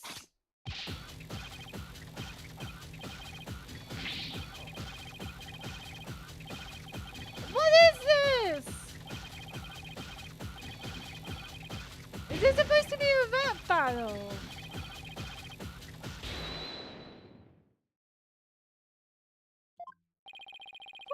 What is going on? I don't know. Where did this pirate fellow come from? He looks like a completely different person. He does a bit. What did he drink? Is he like Popeye? Does he eat tons of spinach? Order? If we don't have order, Prosecutor Blackquill will yell at us. Yeah, you're right, Blackquill. I don't think he's yelling anytime soon. Even Prosecutor Blackquill is at a loss for words. So I plan to have that wench be a witness. Ah, you cut me out. You caught me out. It be true I thought that orca's murderous way should be found out. That be why I schemed to have De Plume see the body. So you admit it? You deliberately framed Orla? It be true, but what skin be that off of anybody's nose? That orca be a murdering, scurvy dog. I may have a grudge against that orca, but I always felt grateful towards the captain. That orca murdered Azura and the captain, so of course she should walk the plank. They don't have a response to that. Maybe there's a way to show that the orca didn't kill Azura, maybe. I don't know. I agree it wouldn't make any sense for him to kill the owner. Why would he? But his hatred for Orla, on the other hand, comes through loud and clear. Wait a minute. If killing Mr. Shipley doesn't make sense, who would it make sense for Vimes to kill? Maybe my theory has been all wrong. Your Honor? I think I just became aware of a new fact. Oh, and what is that? Ooh, now that we know about Mr. Vimes' intense hatred of Orla, it turns out the premise that we've been arguing under on its ear. I will now reveal the identity of the individual Mr. Vimes meant to kill from the start.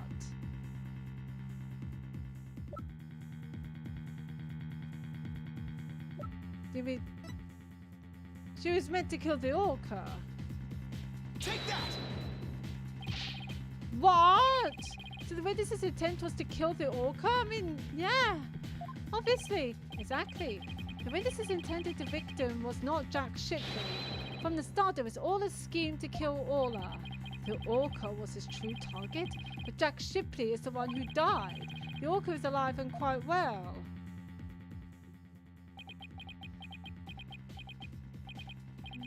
He's right. He wanted to kill the orca, and yet it was Jack Shipley who fell to his death. How did that happen? Wait a minute. What if? There's always some what ifs. What if Mr. Vimes wanting to kill Orla was somehow connected to Mr. Shipley's death? At a loss for words, are you? What happened to your bravado a moment ago? I'm thinking! Am I not allowed to think? Enough of these reckless words without any basis in fact. Objection! They aren't reckless words. The basis for my claim is at the real murder scene, the show pool. What are you talking about? It's my contention that two incidences happened at the show pool. The attempted murder of the orca and the victim falling to his death. First of all, in order to kill the orca, Mr. Vimes removed something from the scene. And by doing so, he made it possible for Mr. Shipley to fall to his death. You did what now? Mr. Vimes, what did Mr. Vimes remove in an attempt to kill Orla?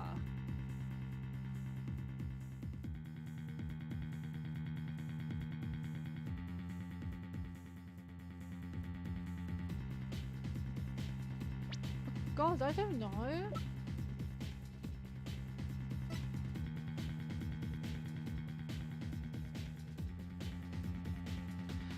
He was removing the ladder. That's why the fingerprints are upside down. So he must have removed this.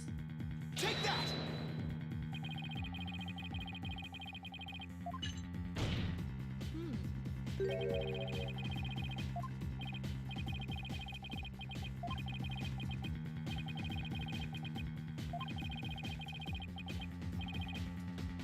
Oh. So what be your answer? Smartly now, Mr. Lawyer. How did I try to kill... Oh, the water. Take that! Oh. Don't tell me you're trying to claim you tried to kill the orca by draining the pool water. That's exactly what I'm claiming. To help the defender with the cleaning, Marlon Vimes took charge of Orla. With the plan to kill Orla in the show pool. And because the pool water was drained...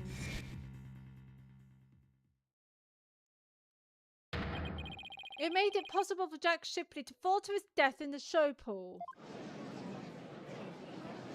It all makes sense. It's all coming together.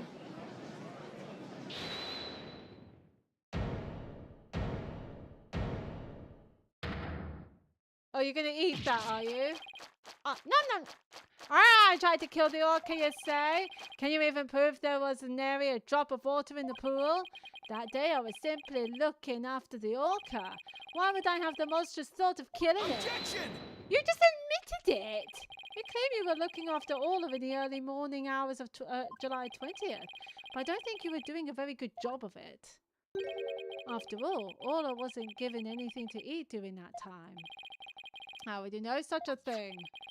I know because of Orla's record here in the torpedo data system. This system continuously records data on the subjects it monitors. From Orla's record, we can tell exactly when she ate or didn't eat. Sink me! Nobody ever told me about that dastardly contraption. Only a few of the ship-shape aquarium staff know about this system.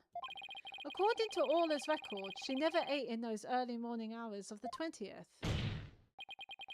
You planned to kill Orla, and that's why you didn't feed her. Silence! You're wasting time. What proof do you have of that? Perhaps the orca simply wasn't hungry. He's right. I don't have any proof. If Orla simply didn't eat, then that would create an inconsistency. Where did her fish go? Her fish? Her fish? Good question. Where did it disappear to? Fish, what does it matter? What relevance does it have to the case? Cease this stalling with inconsequential questions. You're the one who's stalling. We're figuring this out. Stop delving into the depths of the orca's stomach and delve into the case instead. But wait, it may seem like a small inconsistency, but it's an issue of great importance, I think. What are you driving at, Mr. Wright? How could the fish disappear? Somebody must have eaten it. So who came to the show stage and ate Orla's fish? I think I might have a pretty good idea. I believe there must have been a visitor to the show stage that Mr. Rhymes didn't notice. Visitor? Oh, the pain. Are you trying to introduce yet another suspect at this 11th hour? If you utter more of your careless remarks, Tucker won't look favourably upon it. Maybe Tucker would like this? It's the certain penguin guest? I don't plan to utter any careless remarks. Whether my remarks will actually be related to the case or not, I don't yet know. Don't worry, boss. If Tucker comes this way, I'll fend him off. But do try to keep your remarks careful. Somehow Orla's fish disappeared. Somebody must have visited the show stage, but who? This was the visitor to the show stage. Rifle! I believe Rifle the penguin visited the show stage. First an orca, now a penguin? Why would you be saying such a thing, Mr. Lawyer? I didn't see Rifle during the wee early morning hours. Do you have any proof Rifle visited the show stage? If you be a lawyer of any sort, show me your evidence. The bottom of Rifle's feet were pink for some reason. That fact is a clue that Rifle was indeed at the show stage. I have to present that piece of evidence that connects Rifle to the show stage. Now to prove I'm a lawyer worth my salt. This is the proof that Rifle visited the show stage. Oh, where is it? It's this one. With that? Yes! Oh my god, they're penguin feet! Take that! Oh, Rifle. Oh my, what a cute little sign. Look at all those adorable stars. These stars are actually starfish. Miss Buckler painted the sign. In the early morning hours of the 20th, she left the sign at the show stage to dry. Mr. Rhymes kept an eye on the sign for Miss Buckler while the paint was drying. Aye, that be true, but what be your point? On the sign is proof that Rifle visited the show stage. Proof of the penguin's visit? I'm afraid I don't see it. Where is this proof that the penguin visited the show stage? Please point it out. Oh, the cute little footsies. Oh, I love penguins' feet. They're so cute. A couple of the pink starfish are shaped a little differently from the others. Oh, you're right. They look almost like little leaves. Rifle had pink paint on the bottom of her feet. These little leaf-like shapes on this sign are actually Rifle's footprints. Rifle made these footprints by walking on the sign before it was dry. Oh, what a cute little pink penguin print. No, Judge, get back on track, Judge. Yes, the penguins are cute. So there are footprints. What of them? Marlon Rhymes was watching over the sign at the show stage while the paint dried. And during that time, the penguin paid a visit. According to the torpedo data system, we know that Rifle ate something that morning of the 20th. Most likely, Rifle ate the fish meant for Orla that was at the show stage. Orla's snack was a small quantity of fish. Even a penguin could have eaten it all. Gad, Rifle ate all his fish. Who'd be you to say Rifle ate all his fish? She could have picked up food anywhere, but that doesn't change the fact that I really was at the show stage. After all, I had to help move the skull rock. It couldn't have been moved without me. The reader claims he never saw the penguin. How do you explain this contradiction? Both Mr. Rhymes and Rifle were at the show stage. Mr. Rhymes didn't see her, so where could Mr. Rhymes have been at the time? He could be looking down the pool. Right, don't know. If you aren't up to the task, I could disprove this witness's testimony for you. If I leave it to Prosecutor Blackwell, Sasha will be declared guilty. I can't let him interrupt this line of reasoning. Mr. Wright, let's try to figure out how things looked when Rifle came to the show stage. Mr. Rhymes was at the show stage, keeping an eye on Orla and the sign. And we know it must be true because he helped move the skull rock. And then Rifle came in and walked over the sign. But wouldn't Mr. Rhymes notice Rifle if he was right there? Well, let's think about where Mr. Rhymes could have been. Is there a place in the show stage area from which Rifle couldn't have been seen?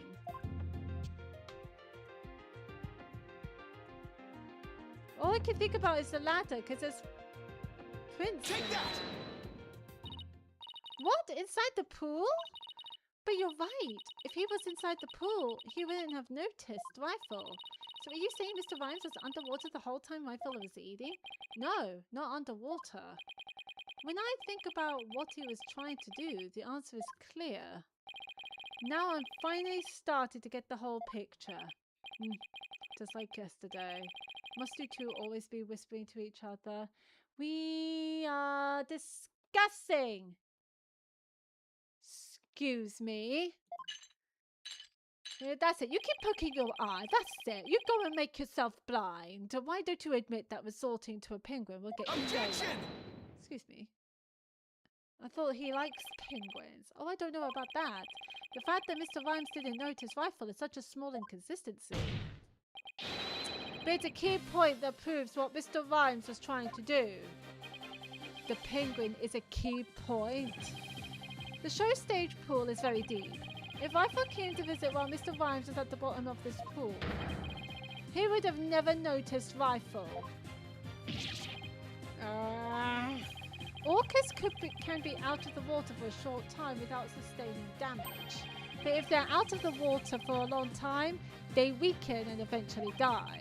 In order to kill Orla, Mr. Rhymes had to drain the pool. And while the pool was drained of water, Mr. Shipley fell to his death. The show stage pool is about 65 feet deep, just like the orca pool. Without water in the pool, a person could be made to fall 65 feet. Well done, yes! Mr. Rhymes probably wondered what to do. If he continued with his plan to kill Orla, how would he dispose of Mr. Shipley's body? So he devised a plan to kill two birds with one stone. What? How? Mr. Rhymes went down to the bottom of the pool and put the victim's body in the rock. He then had Miss Buckler move the rock and the body together. Silence! And the witness made the defendant do this somehow without arousing her suspicion.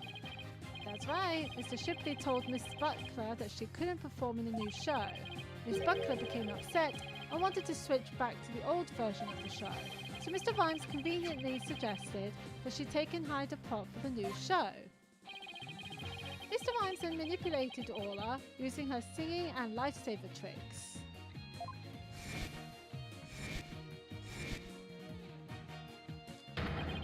He schemed to have Orla find the body while Mr. Plume would be standing witness. This is all too clever. He saddled Orla with a false charge of murder so that Orla would be put down.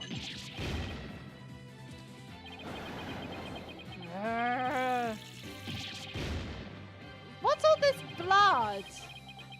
You see fucking that? You see that? So the fact that the witness didn't see the penguin shows that when Rifle visited the show stage, Rhymes was putting the body in the rock. At the bottom of the pool, that is. Who would have thought the presence of a penguin could prove the witness's actions? It's all the penguin. At first it's the orca, now it's the penguin. It's all the animals' fault. And he loves animals. It's working just a little further now, and Sasha will be proven not guilty. If you think you've won this battle, you are sorely mistaken. Your theory is based on the notion that the witness can manipulate the orca. Witness, can you control the orca's actions?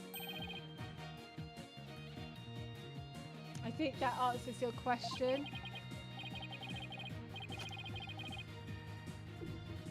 Of course not. What kind of bilge be that? I'd be but a simple animal keeper, if my memory serves. Wasn't Miss Buckler the only one who could issue commands to the orca?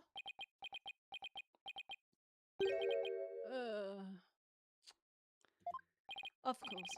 The judge's blade is sharper than the lawyer's. If you wish to do battle with a witness, you need a honed blade. Where is your sword of evidence that Marlon Rhymes could manipulate the orca? Isn't there like some sort of recording?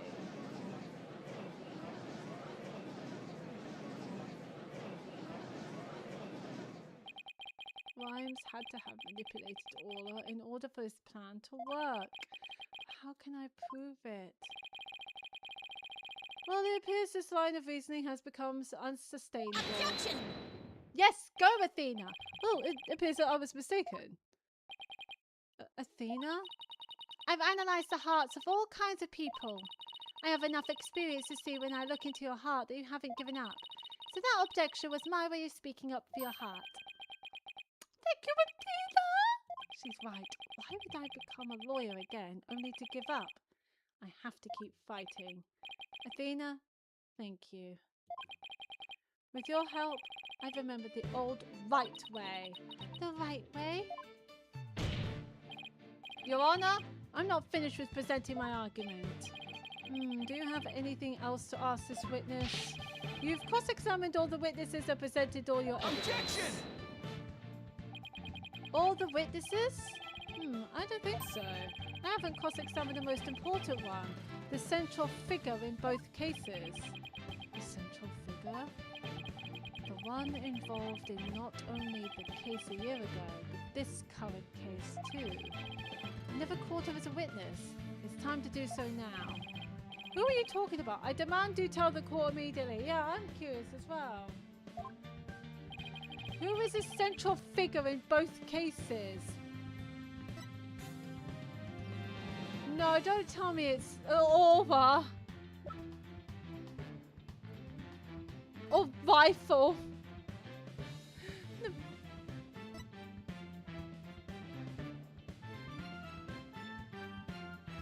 Or Asura? She died last year.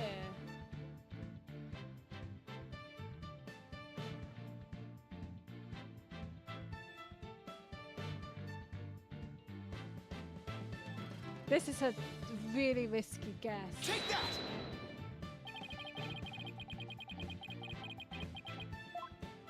Nope.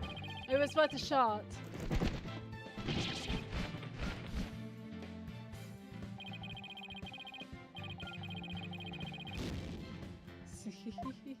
It was worth a shot, but she's the one we constantly talk about. But I think it's Orla. Yeah, Orla.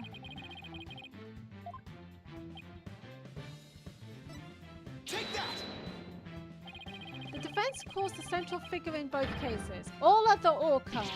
You intend to cross-examine an Orca? Ah, cross-examine an Orca? You must be addled. It'd be impossible, says I. Yeah, that's what I thought. But we have cross-examined a parrot before. This absurdity is beyond the pale. How do you expect to question an orca, a creature incapable of speech? All of it's intricately involved in this case. I have every right to cross-examine her. Besides, even if she can't speak, I think cross-examining her will be invaluable. Haven't we already said, let's cross-examine her? But no. Very well, do what you will then. But if you fail to garner anything from this little exercise with the orca, I hope you realize the reward for your efforts will be the defendant's guilty verdict. I'm ready and confident. Okay, dokie. So, cross-examining Orla, huh? That was a bold move, boss. Now all we have to do is figure out how Mr. Rhymes manipulated Orla. That's right, now it's Orla's turn to help us save Sasha. An Orca defended yesterday, an Orca witnessed today. This is truly unprecedented. What do you expect from Ace Attorney? But even though this is highly unusual, I'm prepared to allow it. Bailiff, ready to witness telecast. He's secretly enjoying this. We'll have a 10-minute recess while the telecast is being set up.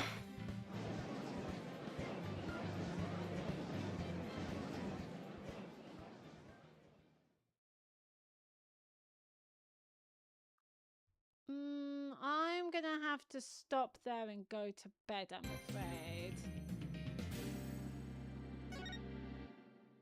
Because I feel like this is gonna be a long one. And I need to go to bed. Maybe, but I kind of want to continue. No, you know what? Let's continue. I want to see what it's like cross-examining an orca. We've got time.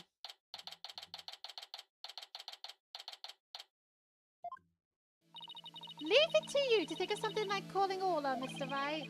Well, she's the only one who knows all the answers after all. I just talked to Pearl, so she said Orla seems to be feeling fine. Now we have to try and figure out how Mr. Rhymes manipulated Orla.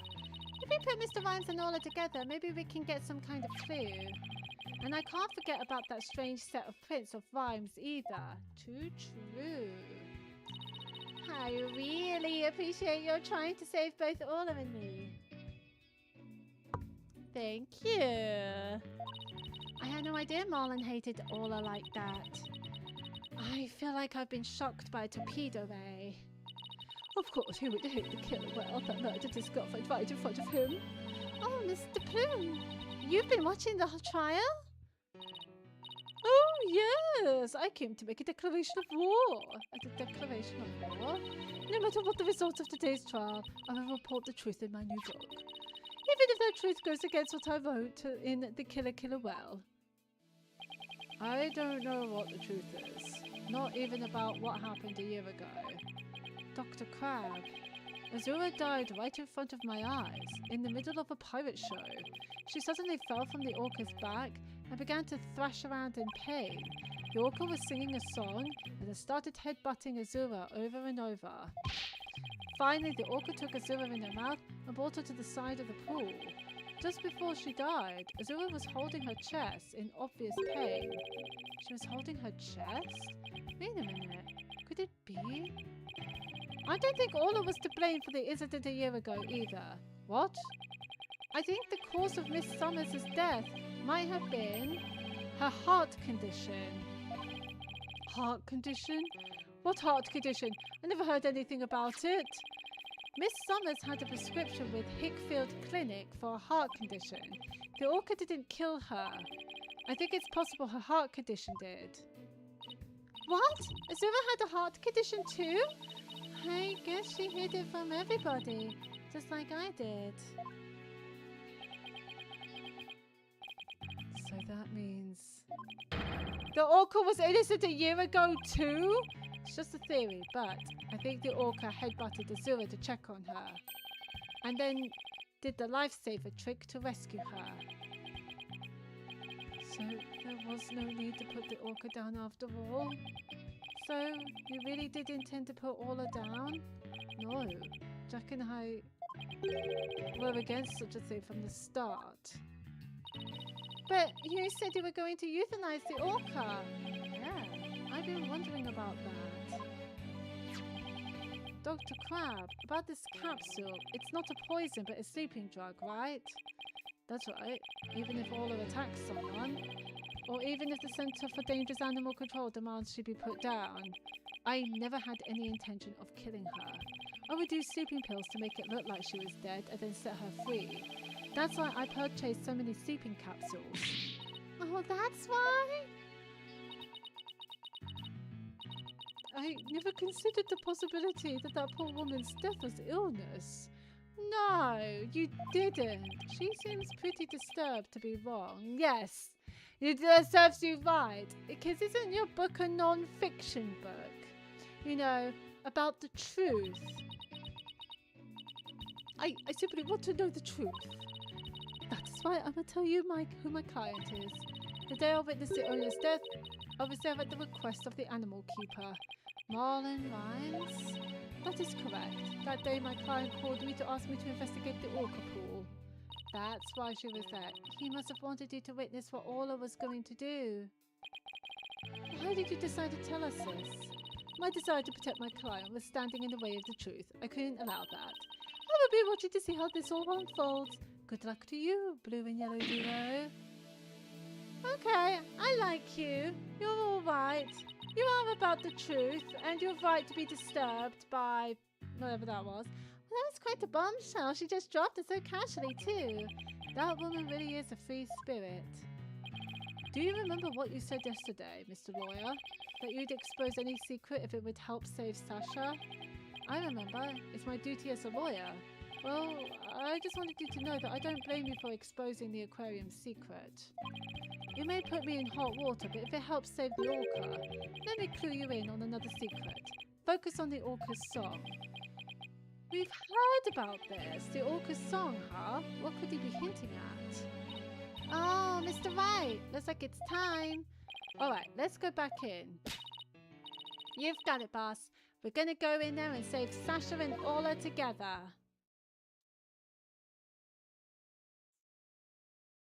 Well, there's the orca.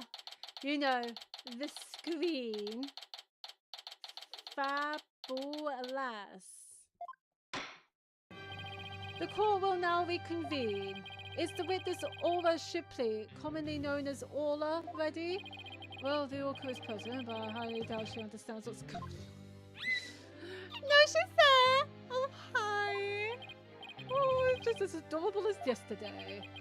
I distinctly remember you being afraid of her on several occasions. Now then, Mr. Wright, how do you propose to cross-examine the witness? I intend to have the young lady there with Orla help me. Hello, everyone. The young lady? Didn't I meet her once before, a long time ago? Yes, that's Pearl Fay, my old friend. Well, didn't she grow up to be a lovely young lady? Ah! I have no interest in this chit-chat. On with the cross-examination. I think he's curious. Mr. Wright, this is all your fault. Why are you dawdling? It's your fault that this bird decided to topple my head.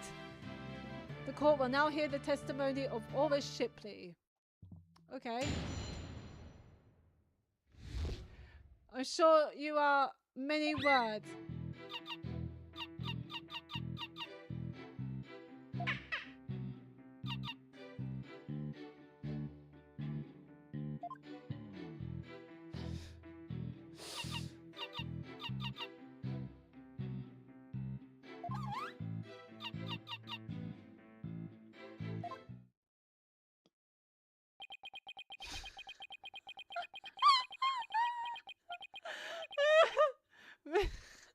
Mr. Wright. Yes, Your Honor. Do you seriously intend to cross-examine this orca? Well, she's a key witness for the defense after all, sir. Every time you come to my courtroom, you open my eyes to a new way of thinking. It appears this will be another one of those times. Yes, he's giving me the go-ahead. I now like to put the witness and Mr. Rhymes together to see how he manipulated the orca. Hopefully Orla will have some kind of reaction. Ah, fine by me, but naught will happen, I tell ye.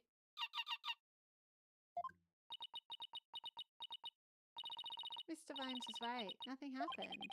I guess I shouldn't have expected it to be easy.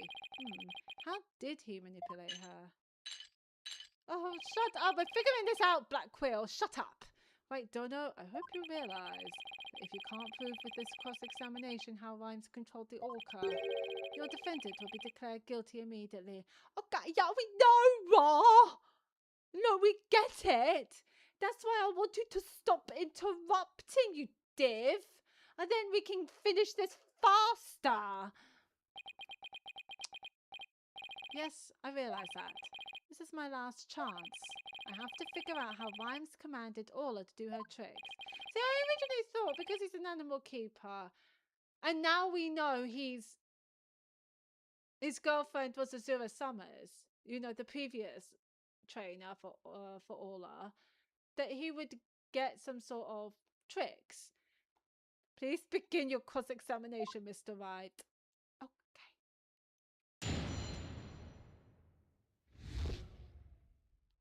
Right, how to do this?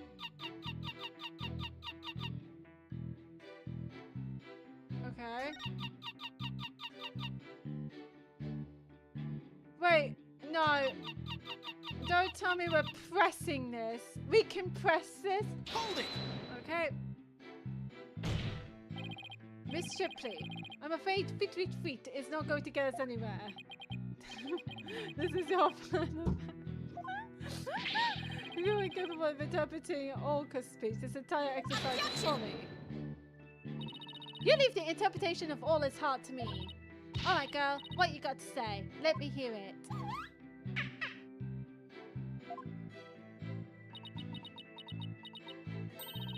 Oh, you're so cute! Right, Donna, surely you don't intend to continue this farce. I do. Miss Shipley, please continue with your testimony. Oh, but she's so cute! Alright, enough of this. We need to figure out how...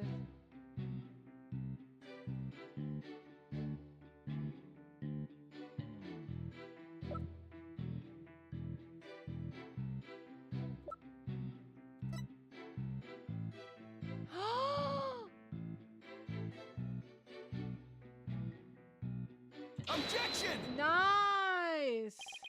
Sasha told me an interesting story about Miss Summers.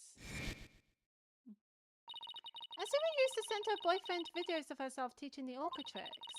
I used to help Azura take the videos on her TV phone. Oh, most likely Mr. Rhymes still has these videos of Miss Summers. Miss Faye, could I ask for your help? Of course, Mr. Nick. What is it? You're using Mr. Rhymes' TV phone, correct? I'd like you to examine it for me. Please look for videos of Azura Summers issuing whistle commands to Orla. Videos? I'm not too sure how to do that, but I'll give it a try. My apologies to Marlon. I don't know. What are you up to? You'll see in a moment. If Pearls can find those videos for me.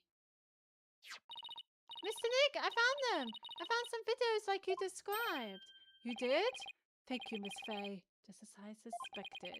How did Marlon Rhymes get Orla to do those tricks? I will now show you. With Mr. Rhymes' cell phone. His cell phone? Are you implying he used an app? Miss Faye, see if you can issue Orla a command. Me? Can I do such a thing? You might be able to if you play a video with a whistle signal in it.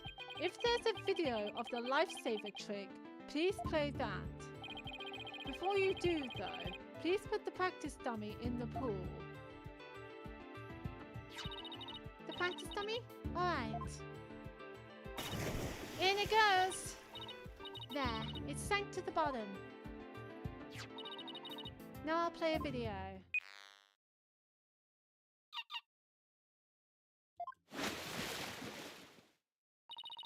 Orla is diving down, heading straight for the dummy.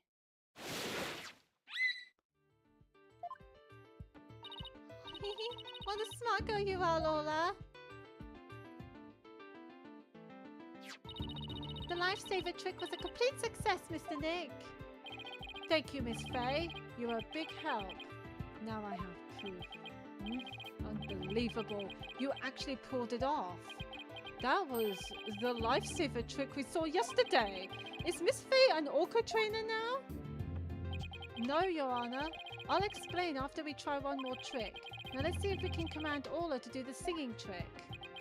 Miss Faye, if there's a video of the singing trick, please play that. Certainly. Let's see, is it this video?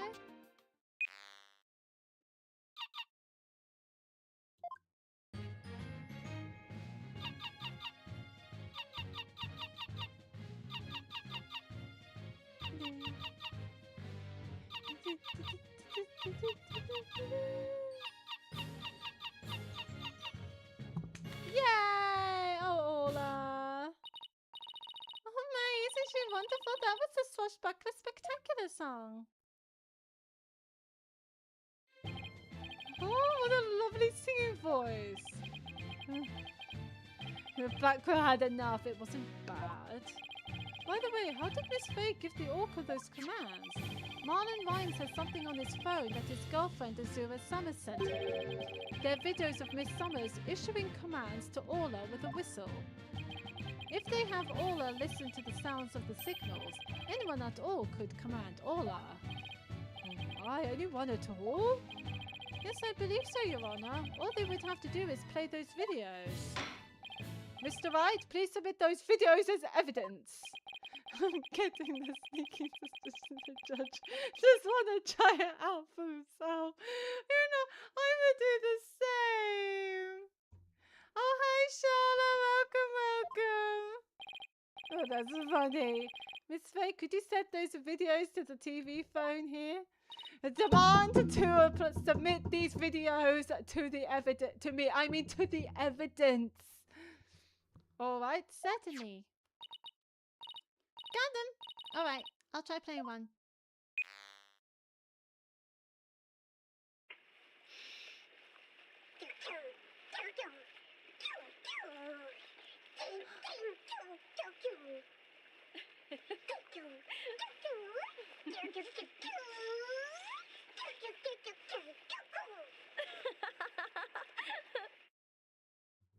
Oh, that's adorable. How you enjoy this very serious court case? I mean, somebody still died, but I'm enjoying it. It's an orca. I love animals. And there's penguins, so it's cute. We be pirates, we're off to sail the seven seas. Just a bunch of scallywags, as free as we can be. I've forgotten the words now. But wait a minute. There's something about that song that bothers me. If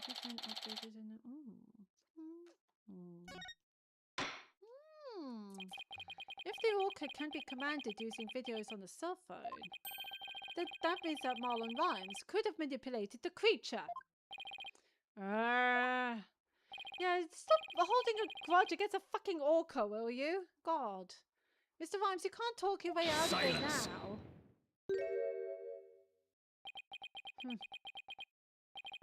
I have to commend you. That was very good proof. I concede Marlon Rhymes could have manipulated the orca, but isn't it true that the defendant could have done it as well? All she would have to do is use the whistle she knows how to use so well. And she wouldn't have had to use those videos. Surely you admit it's a possibility. She could have easily had Norma DePuma witness the singing and the lifesaver trick. So he's trying to argue it was equally possible for Sasha as it was for Rhymes, is he? But is that true? Let me think about that for a minute. That's right! Those weren't just simple cries, it was singing! As I approached the pool, the killer whale suddenly started singing! And he kept headbutting while it sang the Swashbuckler Spectacular song. No, but what song was she thinking about? It was a completely different song. Corbin made sure Mr. Plume heard the song and saw the lightsaber trick. Could Sasha have shown these two tricks to the witness? No. Because if you look at this...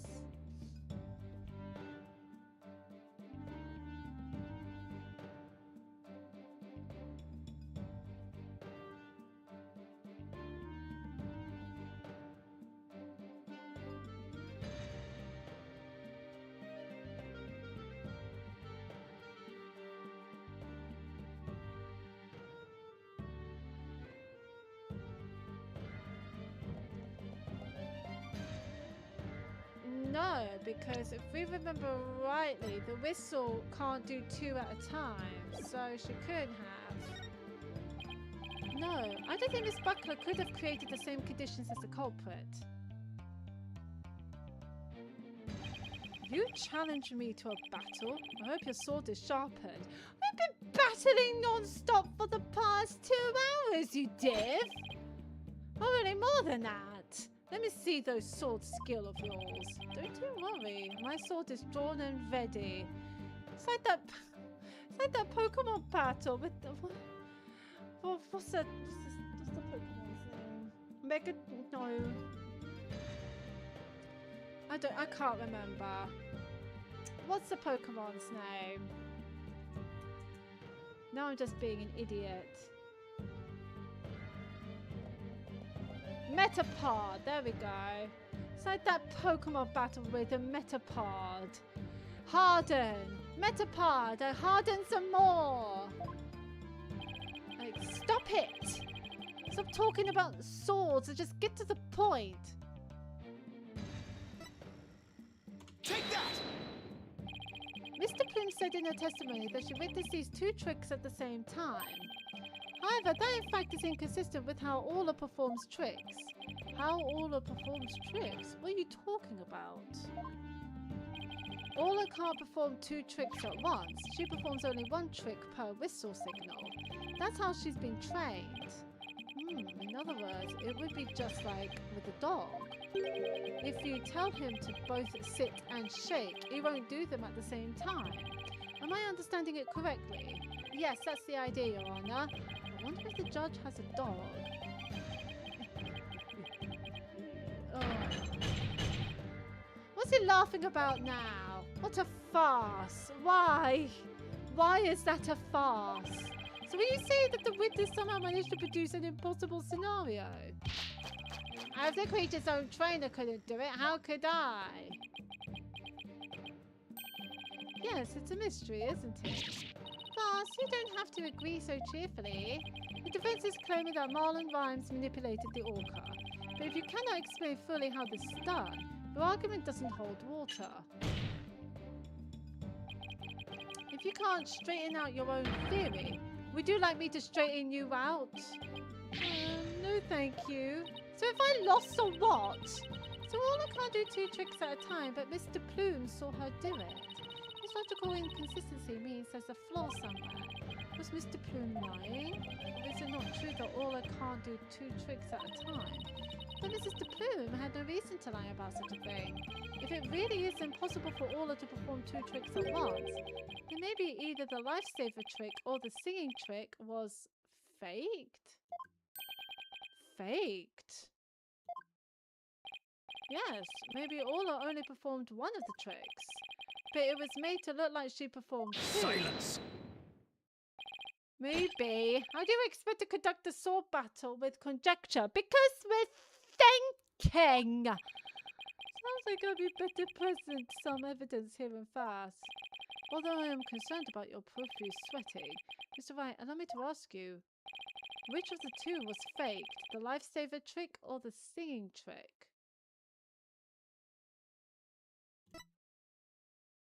So do you remember Mrs. Plume didn't think the swashbuckler theme was that one? She never heard it. You know the one that we just recently heard?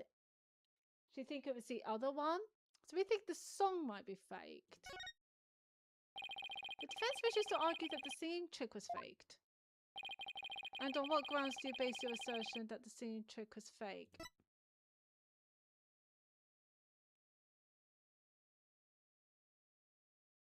This one. Take that! This is a recording of a recent swashbuckler spectacular. In this recording, Orla sings the same song she sang for Miss Faye earlier. But Mr. Plume said this song is different from the one that was sung a year ago. The song is different? Please listen to the song in the video from a year ago, sent to this cell phone.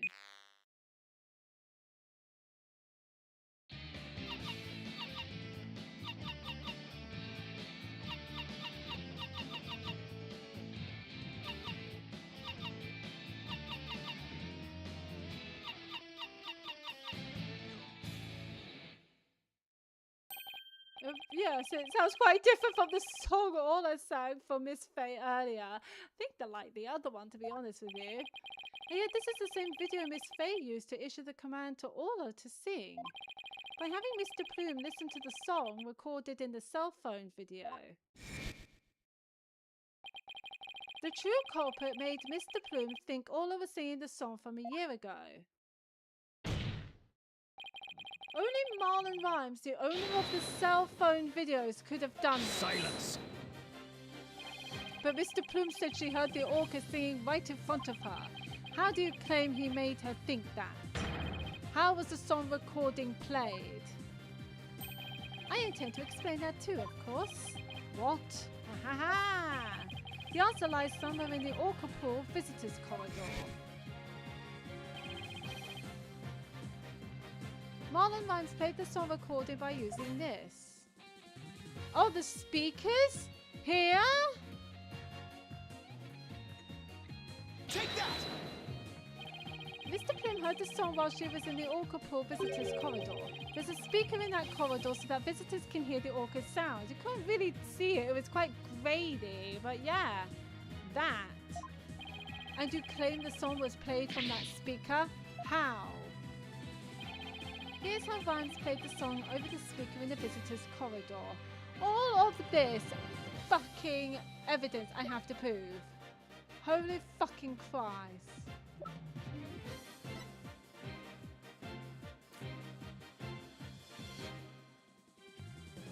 The walkie-talkie, I believe. Take that! Mr. Rhymes could broadcast the song and the video to the speaker by using a walkie-talkie. And he could get Orla to do a trick by letting her hear Miss Summers' whistle signal too. He played the singing through the speaker, and he made Orla do the lifesaver trick. All of this was the doing of the true culprit, Marlon Rhymes. Yes, this is what you did, isn't it, Mr. Rhymes? Why is your blood coming out? You did it! Now we can save both Sasha and Orla. Just leave it to Captain Wright's swashbuckling lawyers to win any case. I don't remember agreeing to that name. So it actually was possible for Mr. Rhymes to manipulate the orca. I am stunned. I see we will need to hear more from this witness. Mr. Rhymes, the time has come for you to tell the court the truth. I bet you he's not going to tell the truth.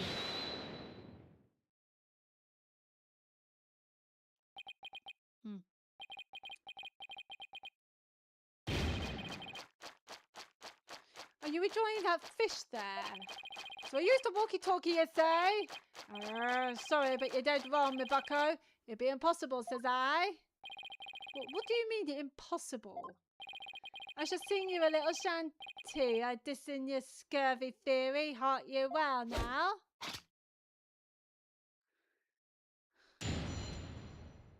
Oh, God. This is my testimony. The dissing of Phoenix Wright. Oh, he's ready. He's broken it!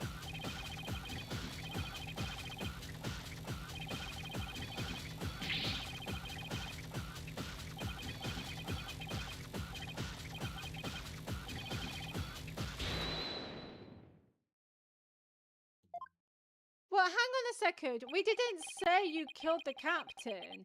We think that he fell into the pool while you were trying to kill the orca. Here we go again with that flip-flop music. Broken. Of all the flimsy excuses. Bilge sucking, that was uncalled for. You probably broke it on purpose after the fact. That be untrue, little lassie, although I can't prove when it really was. So, I have to prove every single little thing of the statement. But you don't have to prove for the fact that you may or may not have broken your walkie-talkie. Lucky be it for me, the lawyers be the ones who have the proving to do. Oh, kiss my fucking ass. After everything we've uncovered, he still won't admit it. Somehow I have to prove that he still could have done it. Oh, God, we have to cross-examine this shit. Your walkie-talkie be broke for real. Mr. Lawyer's freestyle got no appeal. Hold it! Why does Azura like you? Mr. Rhymes, are you sure it was your walkie-talkie that was broken? Of course I'd be sure. Although it doesn't have my name written on it or anything. Judge of that. It does not. Wait. Isn't there a... But Shipley's walkie-talkie hasn't been found.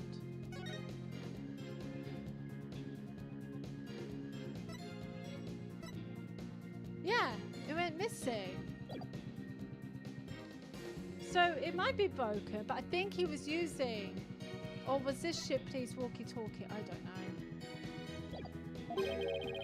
But you can't prove it be not me walkie-talkie now, can ye? I'll never think such as this way. I have to figure out how he got a command to Orla. If I'm going to get a command to the Orca, your theory crumbles. Everything you've done will all go up in smoke. I be not on the prosecution side either, mind you. The defendant be innocent, says I. But either way, my walkie-talkie was broken and that be the truth.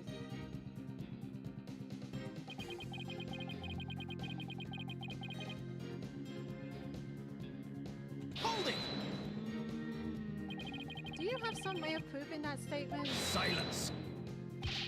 The burden of proof is on you. Oh, is it now? If you can't do that, then we can end this cross-examination right now.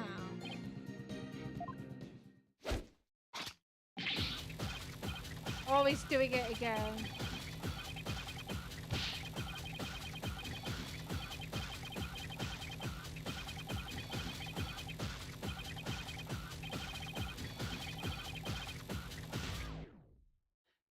No. Oh, he makes me so mad. We're gonna come up with our own freestyle, boss. Let's get him back with evidence instead, shall we? No singing. Witness, please continue your testimony about the walkie-talkie. Legit goof doing cleaning time, aye, but bilge-sucking lawyer spitting lies. Hold it! Hold it, not spitting lies. You made a big blunder? What happened? After I helped Sasha with the cleaning, I dropped it by accident and broke it. You wish to see it? I still have it with me. It does indeed appear to be broken. Here with me, walkie-talkie broken. There'd be no way I could have done what you said. I couldn't have given the Orca any commands. Oh, your walkie-talkie broke. Isn't that just so convenient? Mr. Vines, I think you broke it on purpose. Miss Lawyer, none of your false accusations, if you please. I broke it on purpose? Where be your proof? I don't have any proof. If his walkie-talkie was broken, it throws a monkey wrench into my whole theory. When he let Pearls borrow his cell phone so casually yesterday, he must have already been confident I wouldn't be able to prove anything. You never get me to agree that pox stalker be innocent. If something be not done about her, she'll get Sasha one day too. That Orca killed the captain. It weren't me. So you intend to continue to claim that the defendant is innocent, do you? But I won't stand for that. Hi, Calix, welcome! Now then, right, Donna, what's your next move? Your Honor, I would like to examine that walkie-talkie if you don't mind. Certainly. Here you are. Let's see if there's any way to tell when the walkie-talkie was broken. If you gave Oliver that command, then it couldn't have been broken at the time. I can use... Ooh! Rotate the evidence. I'm supposed to examine if I notice anything of interest. You can also zoom in and out with B and M. Let's check every last inch of it. Anything off? Well, I noticed something already off. Let's be...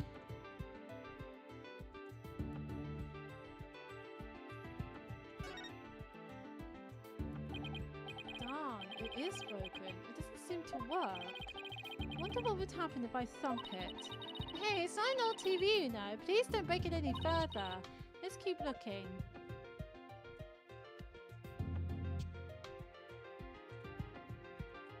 Oh, what's this?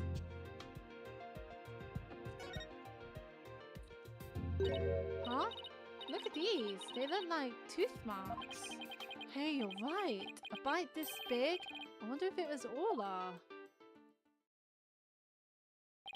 Wait, a walkie-talkie with tooth marks? Didn't we hear a story like that just yesterday? That's the walkie-talkie that was missing from the captain. It was the walkie-talkie Azura used right up until her death. Oh no, this was Azura's. In the middle of the show, the Orca brought Azura up to the surface in her mouth. She left tooth marks in Azura's walkie-talkie. The captain said he always kept that walkie-talkie with him so he'd never forget.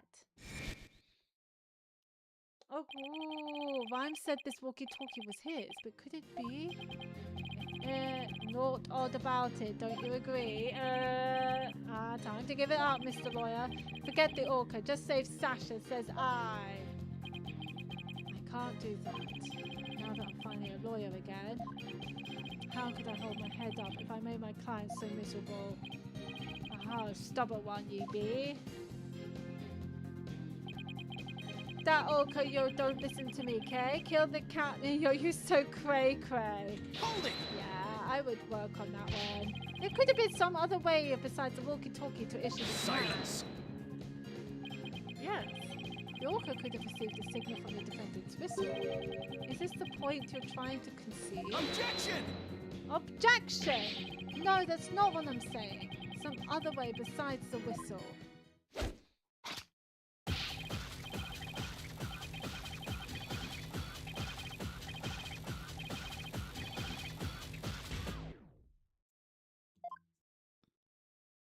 I'm sick of seeing his face. I tell ye, it'd be all the orca's doing. Oh, he's pissing me off. If you don't belay all this build, I shall diss you with some rap. I believe you've already been doing that. We tried pressing it, but it didn't change anything. Oh, I don't know about that. This statement might not have changed, but the meaning of one of them may have. Really? You caught something? And that one statement just might be the breakthrough we need. Yeah, he said he lost it or it's broken.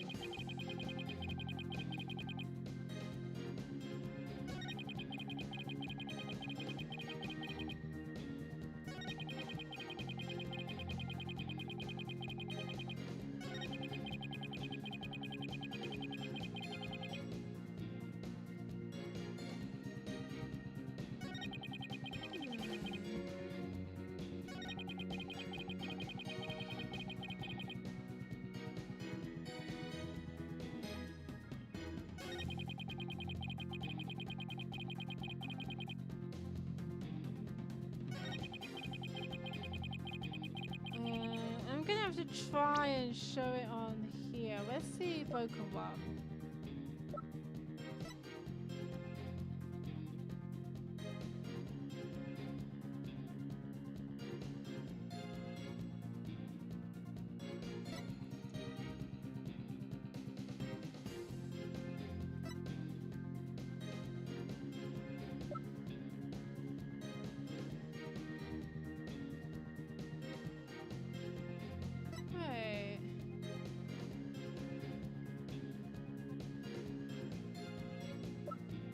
Oh, no way!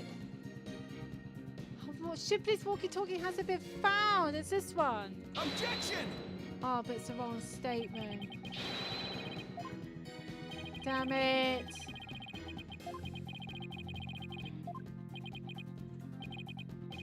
So we know that's Shipley's walkie-talkie.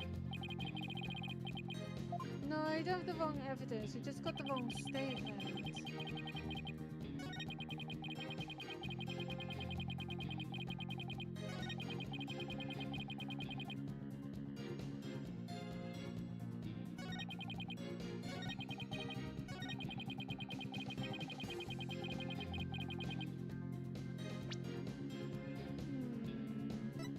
It's definitely this. Objection! That's the one. That's a statement. The walkie-talkie that the witness brought with him to court today may have been stolen from the victim, Mr. Jack Shipley. Our aquarium may look like a band of pirates, but thievery? Arr. According to the defendant's statement, Mr. Shipley talked to her on his walkie-talkie before his death. However, no walkie-talkie was found near the victim's body. Methinks the police just didn't look hard enough. Besides, the captain's walkie-talkie wasn't broken. Be that not right? So his walkie-talkie has naught to do with mine. I'm not so sure that's true. The victim fell to his death. It's quite possible his walkie-talkie broke in the fall. You stole the walkie-talkie after the victim's death, didn't you, Mr. Silence! Oh, is it proof? I will not allow such leading questions. Right, don't know. If you claim the walkie-talkie belonged to the victim, show me your evidence. Certainly. I plan on doing just that. Ah, please look at these tooth marks here on the walkie-talkie. Tooth marks? Oh yes, I see them. The victim's walkie-talkie was a keepsake that used to belong to Azura Summers, who died a year ago. These tooth marks were left by Orla when she carried Miss Summers in her mouth.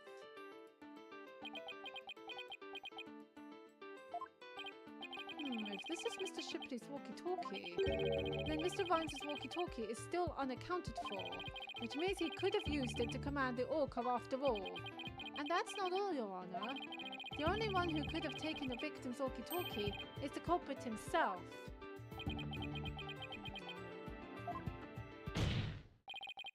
Don't you start lying, we've got proof of that too. The fact that Marlon Rhymes had the victim's walkie-talkie is proof that he murdered Jack Shipley.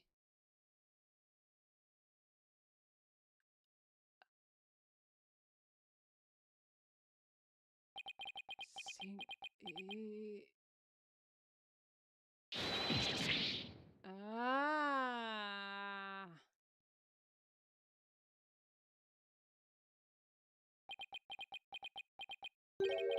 Not so fast, Mr. Lawyer. Of course. What? He still won't admit it? This walkie-talkie be mine, says I. Then how do you explain the tooth marks on it? I've had many to run in with that orca myself, She bit me more than once, and me walkie-talkie too. Evidence of our fights are carved here into me body. My goodness, I can clearly see the tooth mark scars in your skin. Clearly the orca doesn't like you. What? Are those really scars from being bitten by Orla? Oh God, not again.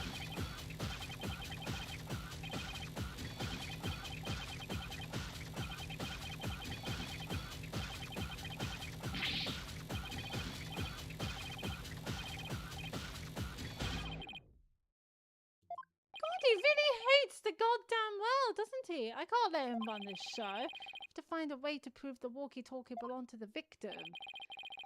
And you can forget about fingerprints. I always keep the walkie-talkie clean and polished. This man had everything worked out before he even did the stand. I won't give up. There has to be a way. Mr. Wright, I found something interesting. The tooth marks on the walkie-talkie. Notice anything funny about them?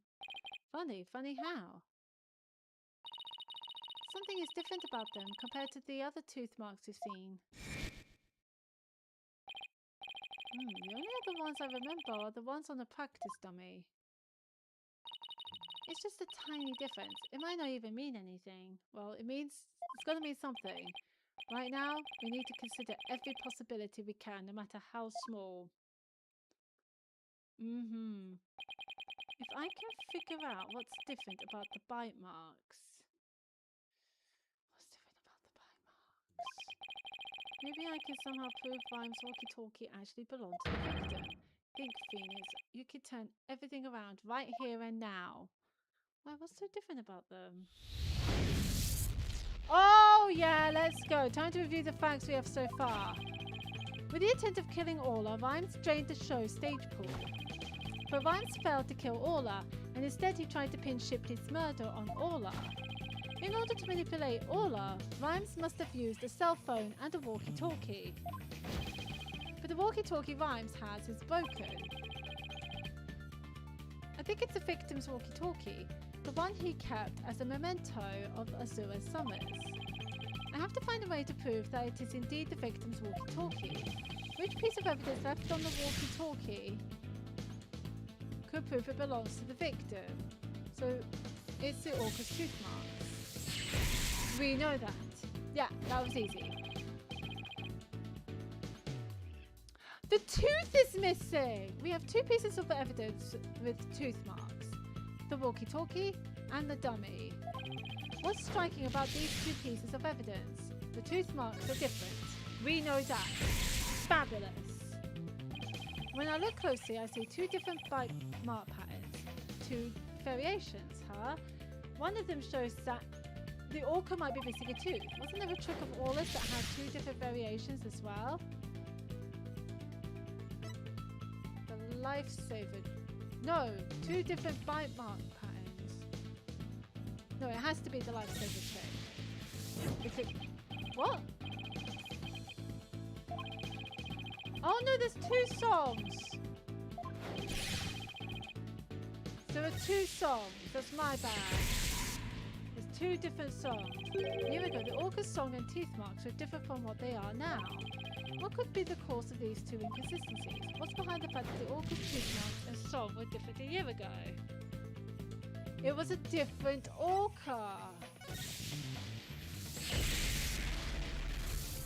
There are 2 different orcas. I'm starting to think there are 2 different orcas, the one a year ago and Orla now. And if the orca a year ago wasn't Orla, it means the bite mark on the walkie-talkie isn't Orla's, like Rhyme said it was. Now I can finally prove the walkie-talkie belongs to the victim. Mr. Wright, you appear to be lost in thought there. Is everything all right? I just realized something astonishing, Your Honor. Your face is what's astonishing, right, to Dono. Your hair is what's astonishing. Your rudeness is what's astonishing, Prosecutor Blackwell. Your face is what it's astonishing. And what is this astonishing thing you realize? Until just now, I thought the orca at Shipshape Aquarium a year ago. And, wait, how long do killer whales live for? A year ago and Orla were the same orca. However, 2 inconsistencies led me to a new fact. And that fact is that there might be 2 Orla Shipleys. What? 2 different orcas? But that's impossible. What do you say about that? Order in the court? Explain yourself. What is the basis for this preposterous claim? The orca's show song a year ago and the one now are different. I believe it's because the orca a year ago was a different orca. 2 different orcas, 2 different songs. It explains the show song contradiction. What the business Bilgewater talk? I don't understand. I'm talking about the truth. Truth that will finally catch you out in your lies. You claim that the tooth marks on the walkie-talkie were Orla's, but that's not true. The 2 different bite mark patterns on the walkie-talkie and on the dummy proves this. What? 2 different patterns, you say? Silence. While I will concede there is a possibility that 2 different orcas exist, bite mark patterns alone are not proof enough. I want more conclusive evidence. Alright, I will show you conclusive evidence then. So he wants to see evidence other than the bite mark pattern, does he? The orca a year ago and Orla have different songs and different teeth. Don't I have 2 videos on hand that could be used to compare those differences?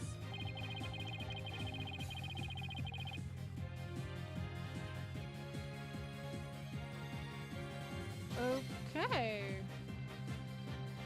Can I get to see them?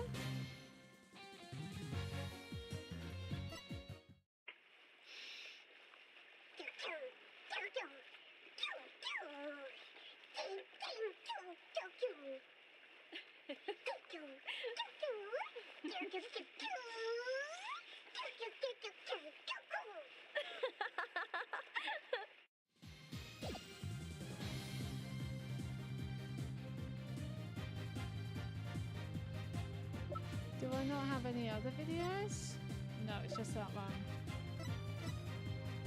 Well, that's one video. Wait, there's this one as well. Well, we haven't seen the teeth.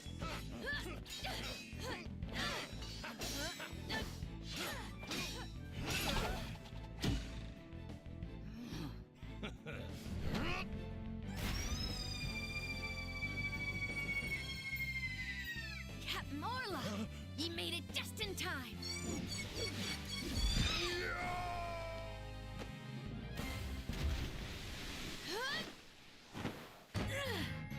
We be pirates, we love to sail the 7 seas. Just a bunch of scallywags who are as free can be.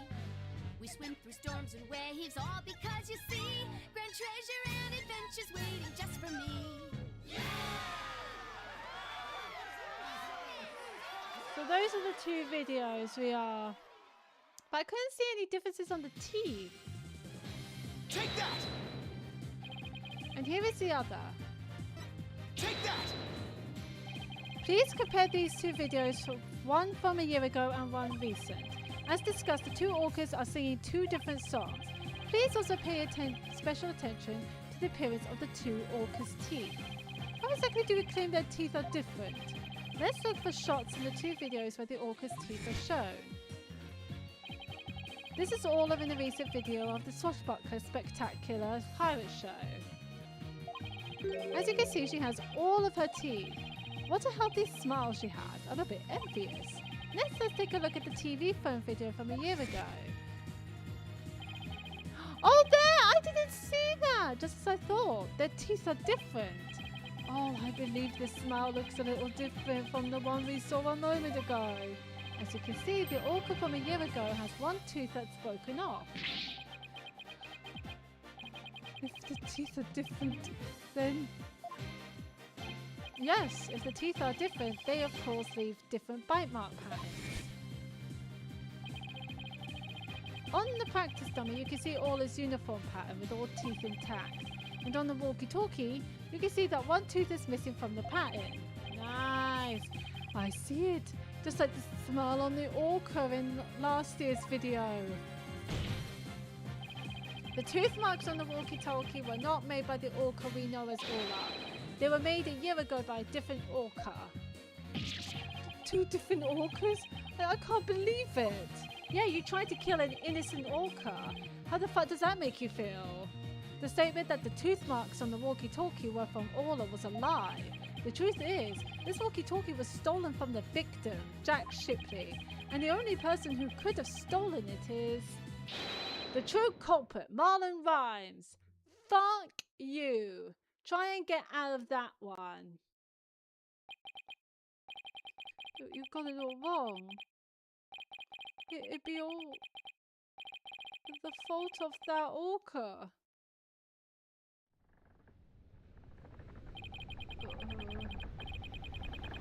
Ooh. Oh, he's so not happy. What's wrong with his eyes?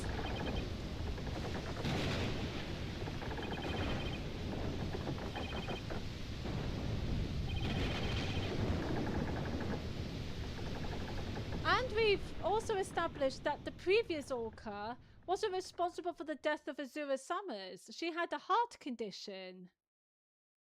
Because after she was saved from the orca, she was still alive. Once again, I'm too weak to help anybody.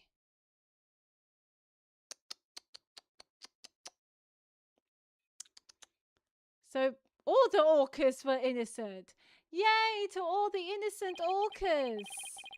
Well, it would appear we should hear more from the defendant about Orla Shipley. Sasha Buckler. Yes, Captain Judge? Is what Mr. White claims true? Are there two different orcas?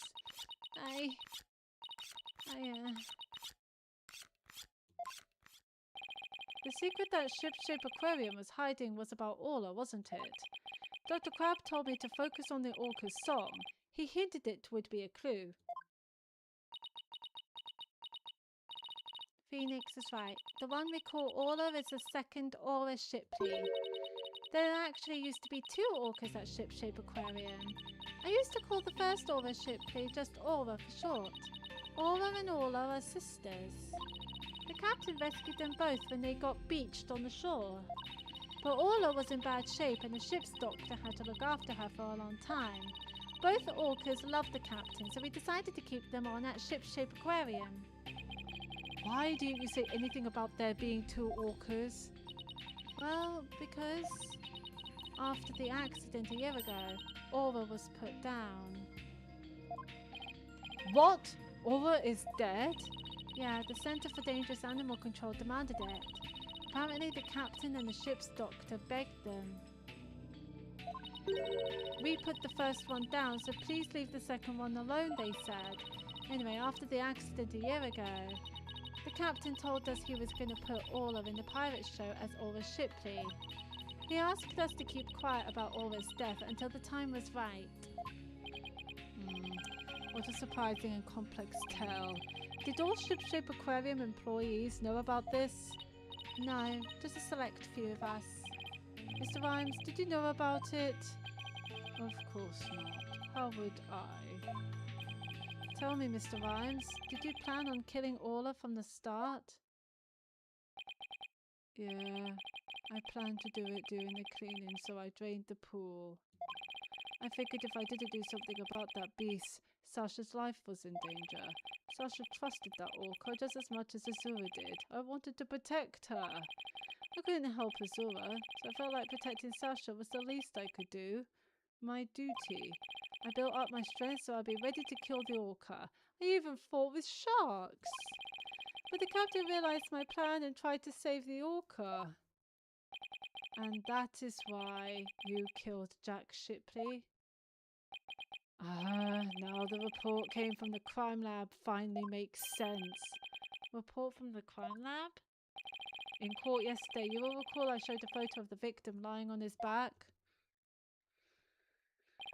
According to the lab, the bruise on the victim's right wrist was Rhymes' handprint. And you kept that from us? His handprint? I didn't know how it fit in with the case until I heard Rhymes' story just now. But now we can imagine the reason for it being there. Rhymes must have made the handprint when he fought with the victim over the orca. A handprint made during a struggle? I don't care what happens to me anymore.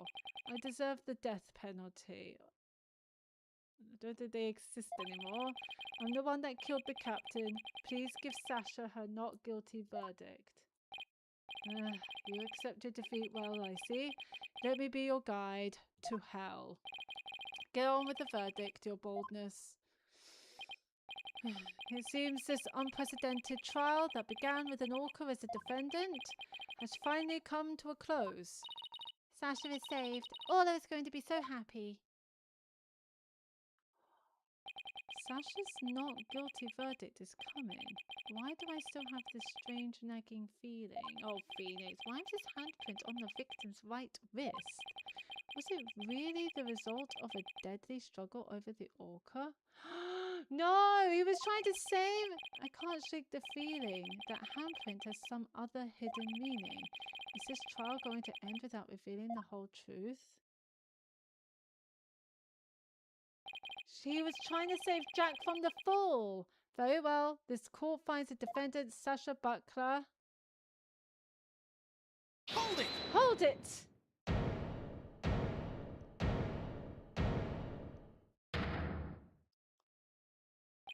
Your Honor, please hold off on that verdict. What is the meaning of this? Boom! I would like to further explore this new evidence the prosecution just has submitted. But what complaint could you have? You are about to get your not guilty verdict. I see no need for further prolong this trial, Mr. Wright. Your Honor, we still don't know the entire truth of this case. This unnatural handprint Mr. Rhymes left on the victim's right wrist, I don't think it was the result of a fight between the two men. Not the result of a fight? Then what do you suggest it was? Boss, what are you doing? Do you remember that evidence we found at the show stage? Yeah, we haven't said anything about it. Evidence? What evidence? That mysterious mark might be the key to understanding the whole case. Your Honor, the defense would like to submit evidence that will expose the truth of this case. A mysterious piece of evidence that pairs with Mr. Rhymes' unnatural handprint. You mean this one? Take that! Marlon Rhymes left behind a very unusual set of fingerprints at the show stage. In what way were they unusual? They were right-handed prints on the left side of the ladder. If one were to grasp the ladder in the same way as the prints, it would look like this. It looks like the ladder is being grasped from above. Exactly, Your Honor. And the handprint on the victim's right... the right wrist shows it was held by the powerful grip. Marlon Rhymes grasped the show stage ladder in an unnatural pose.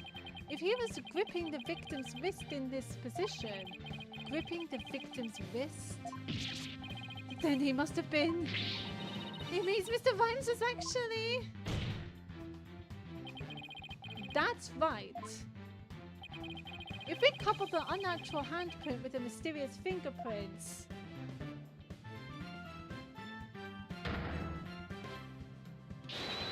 We see that Marlon Rhymes was trying to save the victim's life. Yes. Yes, guys. Yes. What? But that can't be. It's impossible. Why don't we ask Mr. Rhymes himself? Yeah.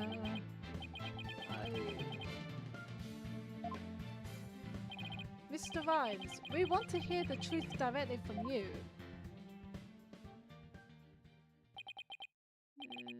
I gotta hand it to you, Mr. Lawyer. You got skills. Why? Why did you have to figure it out? It doesn't matter what happens to me anymore. I'm ready to die. So, is what the defense is claiming true? The captain, he found out I drained the show stage pool. He rushed to the side of the pool, frantic to put some water in for the orca. And then he slipped. Yeah, I didn't think he would murder the captain. They didn't need to, because he was too focused on murdering the orca. Captain, give me your left hand. No, Marlon, you're full too.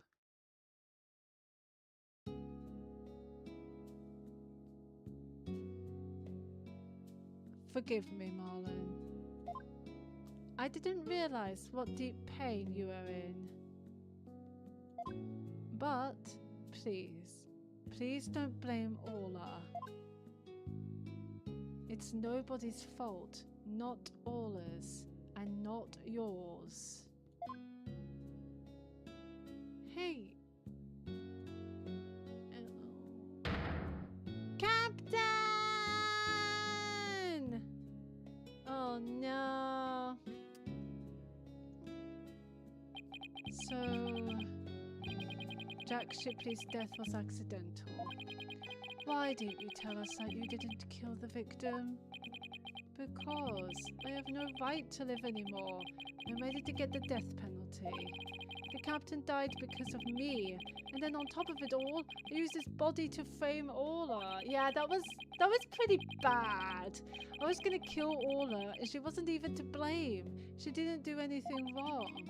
The only thing I can do now is pay for it all with my life. I want to make a point out as well that Orla's sister Aura also didn't do anything wrong.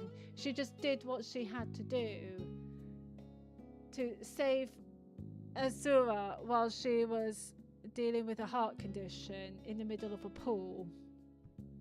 And she had to be put down for it. I just want to make that exceedingly clear, by the way, that that is what happened. Yes, we all agree. I couldn't save the captain. I couldn't avenge Azura's death. Mr. Rhymes, you have the wrong idea about Miss Summer's death. Not even the first Aura Shipley was responsible for her dying. Aura, of her own accord, was trying to save Miss Summers's life. What? What are you talking about? Azura Summers suffered from a heart condition, but she didn't tell anyone, and she performed in the pirate show anyway. She had a heart attack and died before anyone could save her. I'm sure she didn't think Aura attacked her. There's nothing to avenge. No. A heart condition? She never said a word about it. Maybe she didn't want you to worry about her.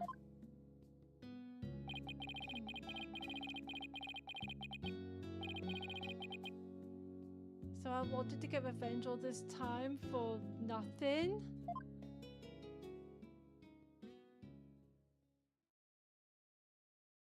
He's going to be in deep despair now. So neither case was murder. Not a year ago, and not this time either. Your responsibility in this matter is great, but I believe you can be rehabilitated.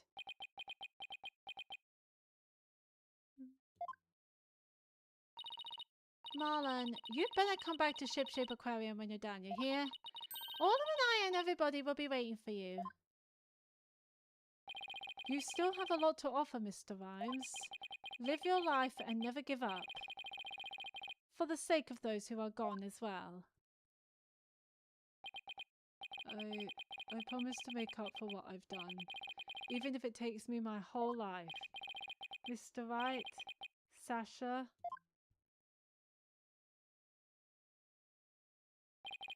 Thank you. This is a nice one. It wasn't a murder, it was an accident. It wasn't a murder a year ago, it was an illness. Unfortunately, one orca got put down, but we saved the other orca. And we let the person, Mr. Rhymes, leave with grace so that he could go to rehabilitation to sort himself out. And Sasha says, be back to the aquarium, we will miss you. This is sweet. Well, I've seen countless trials, but never one that ended like this. I don't know how, Mr. Wright, but you always seem to manage to turn things around. I think all this excitement has taken a few years off of my life. Is that praise or a diss? Probably a bit of both. Now that this court finds the defendant, Sasha Butler, not guilty!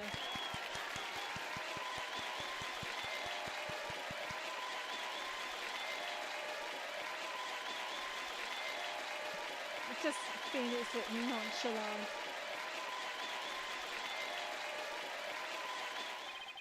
Court is now adjourned.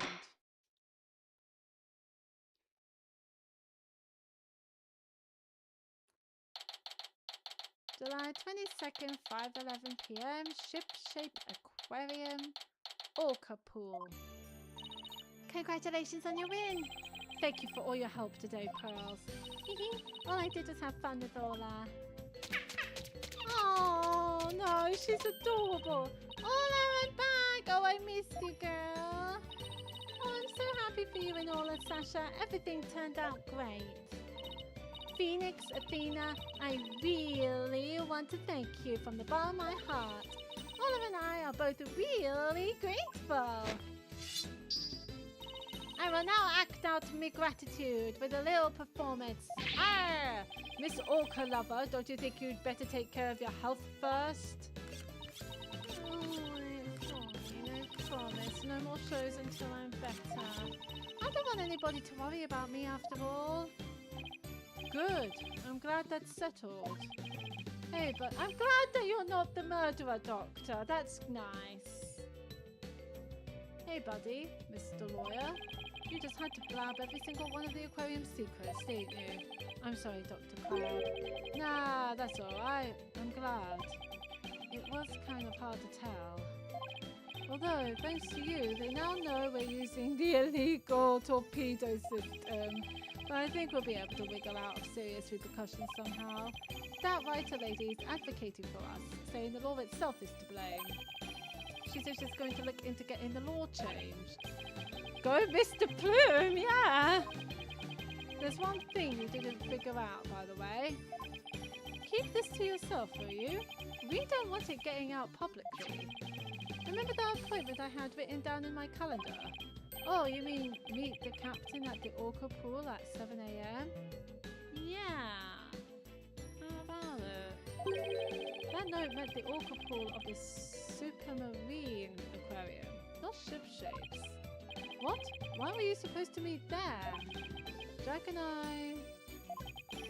We visited the Supermarine Aquarium once a month. Any idea why? To get dolphin therapy treatment? No, silly. Remember I told you? Jack and I were against putting the orca down from the start. What?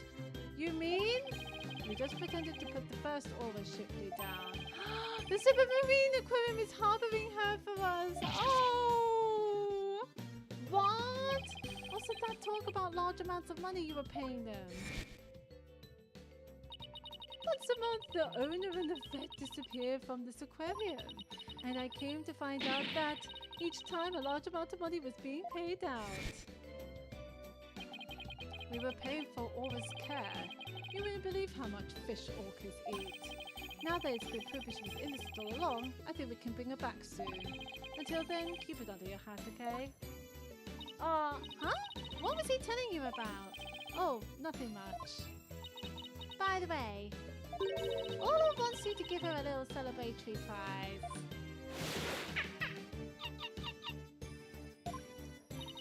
Orla specifically requested that you give it to her, Phoenix. Alright, fine. Let's see, what can I give her? I think some fish. Take that!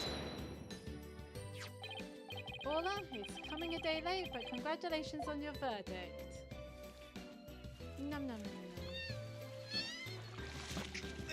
Aww, no, that's cute!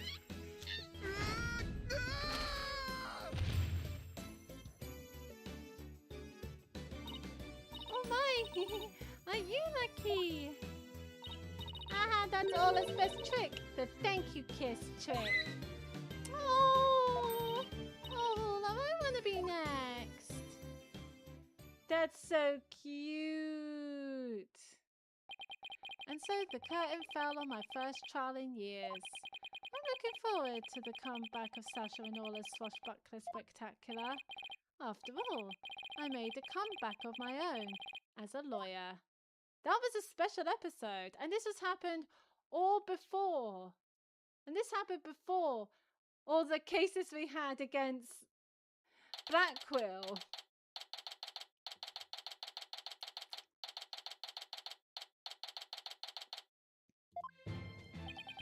It's been a while since I visited Shipshape Aquarium. Now that Sasha has recovered from her illness, she's performing today. There's still some time before the show starts. I think I'll wander around a bit. Hi Phoenix, hope you enjoyed the show today. The orchids are excited and ready to go. Oh, I'm sure I'll enjoy it. Wait a minute. Did you say orcas as in plural? Yeah, let me show you.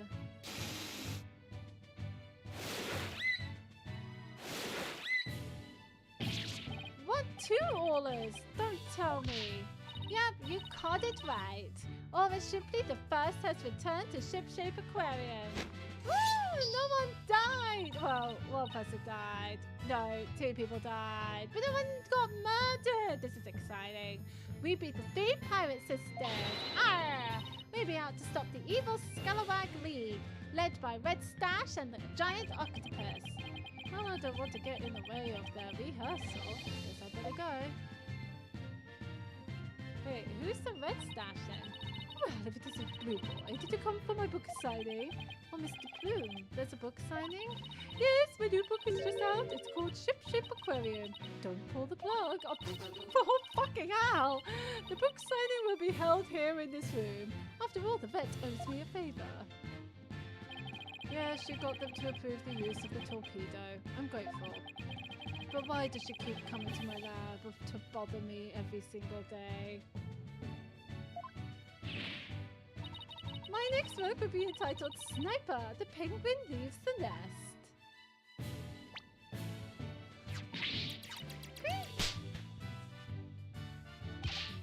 Ah, stop this cacophony. Cacophony. Why am I surrounded by carping females? Dude, Dr. Crab gets all the ladies. I guess I'll leave him to it. I mean, he's got me as well. I do really like Dr. Crab. I hope to see him again, which is very doubtful. Oops, it's almost time for the show. Where have you been, Daddy? Polly and Athena already went in. Stop to scan. While we were waiting, I bought some souvenirs to take back to the village. Sorry to keep you waiting. I bet they'll love your souvenirs back home, Pearls. By the way, I hear a certain someone is going to be in today's show. A certain someone? I wonder who it could be. Oh, it's almost time. The show's just about to start. All right, let's go to the show stage then. Where's Apollo? I get the feeling I know who the red stash... Oh, there you go. I saved you all seats, Mr. Right. Sorry, Apollo. I thought you'd be red stash. I can't believe I get to see the show again. I'm so happy I want to dive in the pool. You better not. I think they'll call security. You're welcome in the pool anytime, Athena. The red stash is the best swimmer of all. Huh? Who have you got playing Red Stash's role? Sasha! Ola and Ola are ready to go. Hey, I know that voice. Yep, your Minnow Marlin is back. And he's playing the role of Red Stash. It be the new Swashbuckler Spectacular. Hope you enjoy it, me buckos.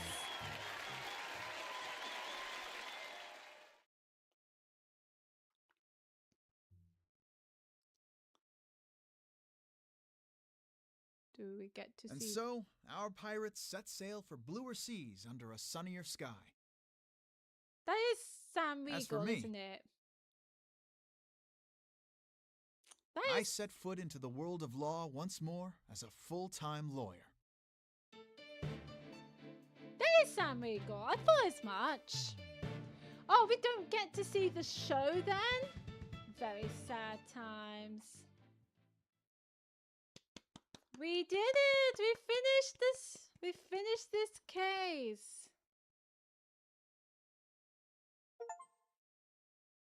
Oh, I wasn't expecting a fighting character screen.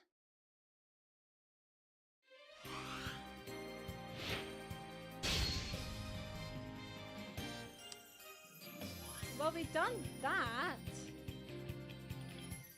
So wait, let me have a look. The truth about the past. So we did that. So it looks like...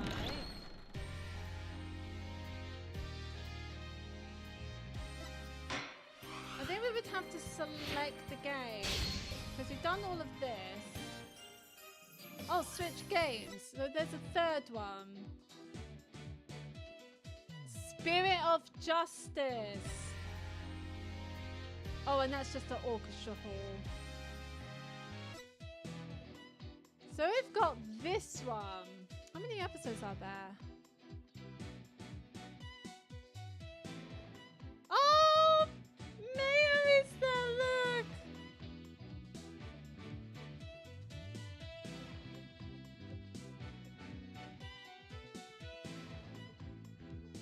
So this would be interesting. Whoever the new prosecutor, it can't be Blackquill. We made up with him, haven't we? But yeah, there's 6. So that is 5.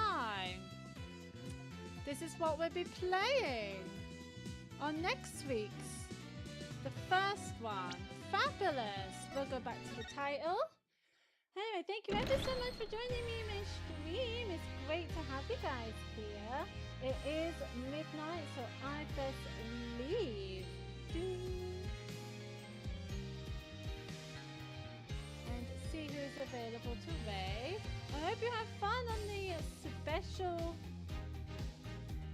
on the special episode. I very much enjoyed it. And I hope you guys enjoyed it as well.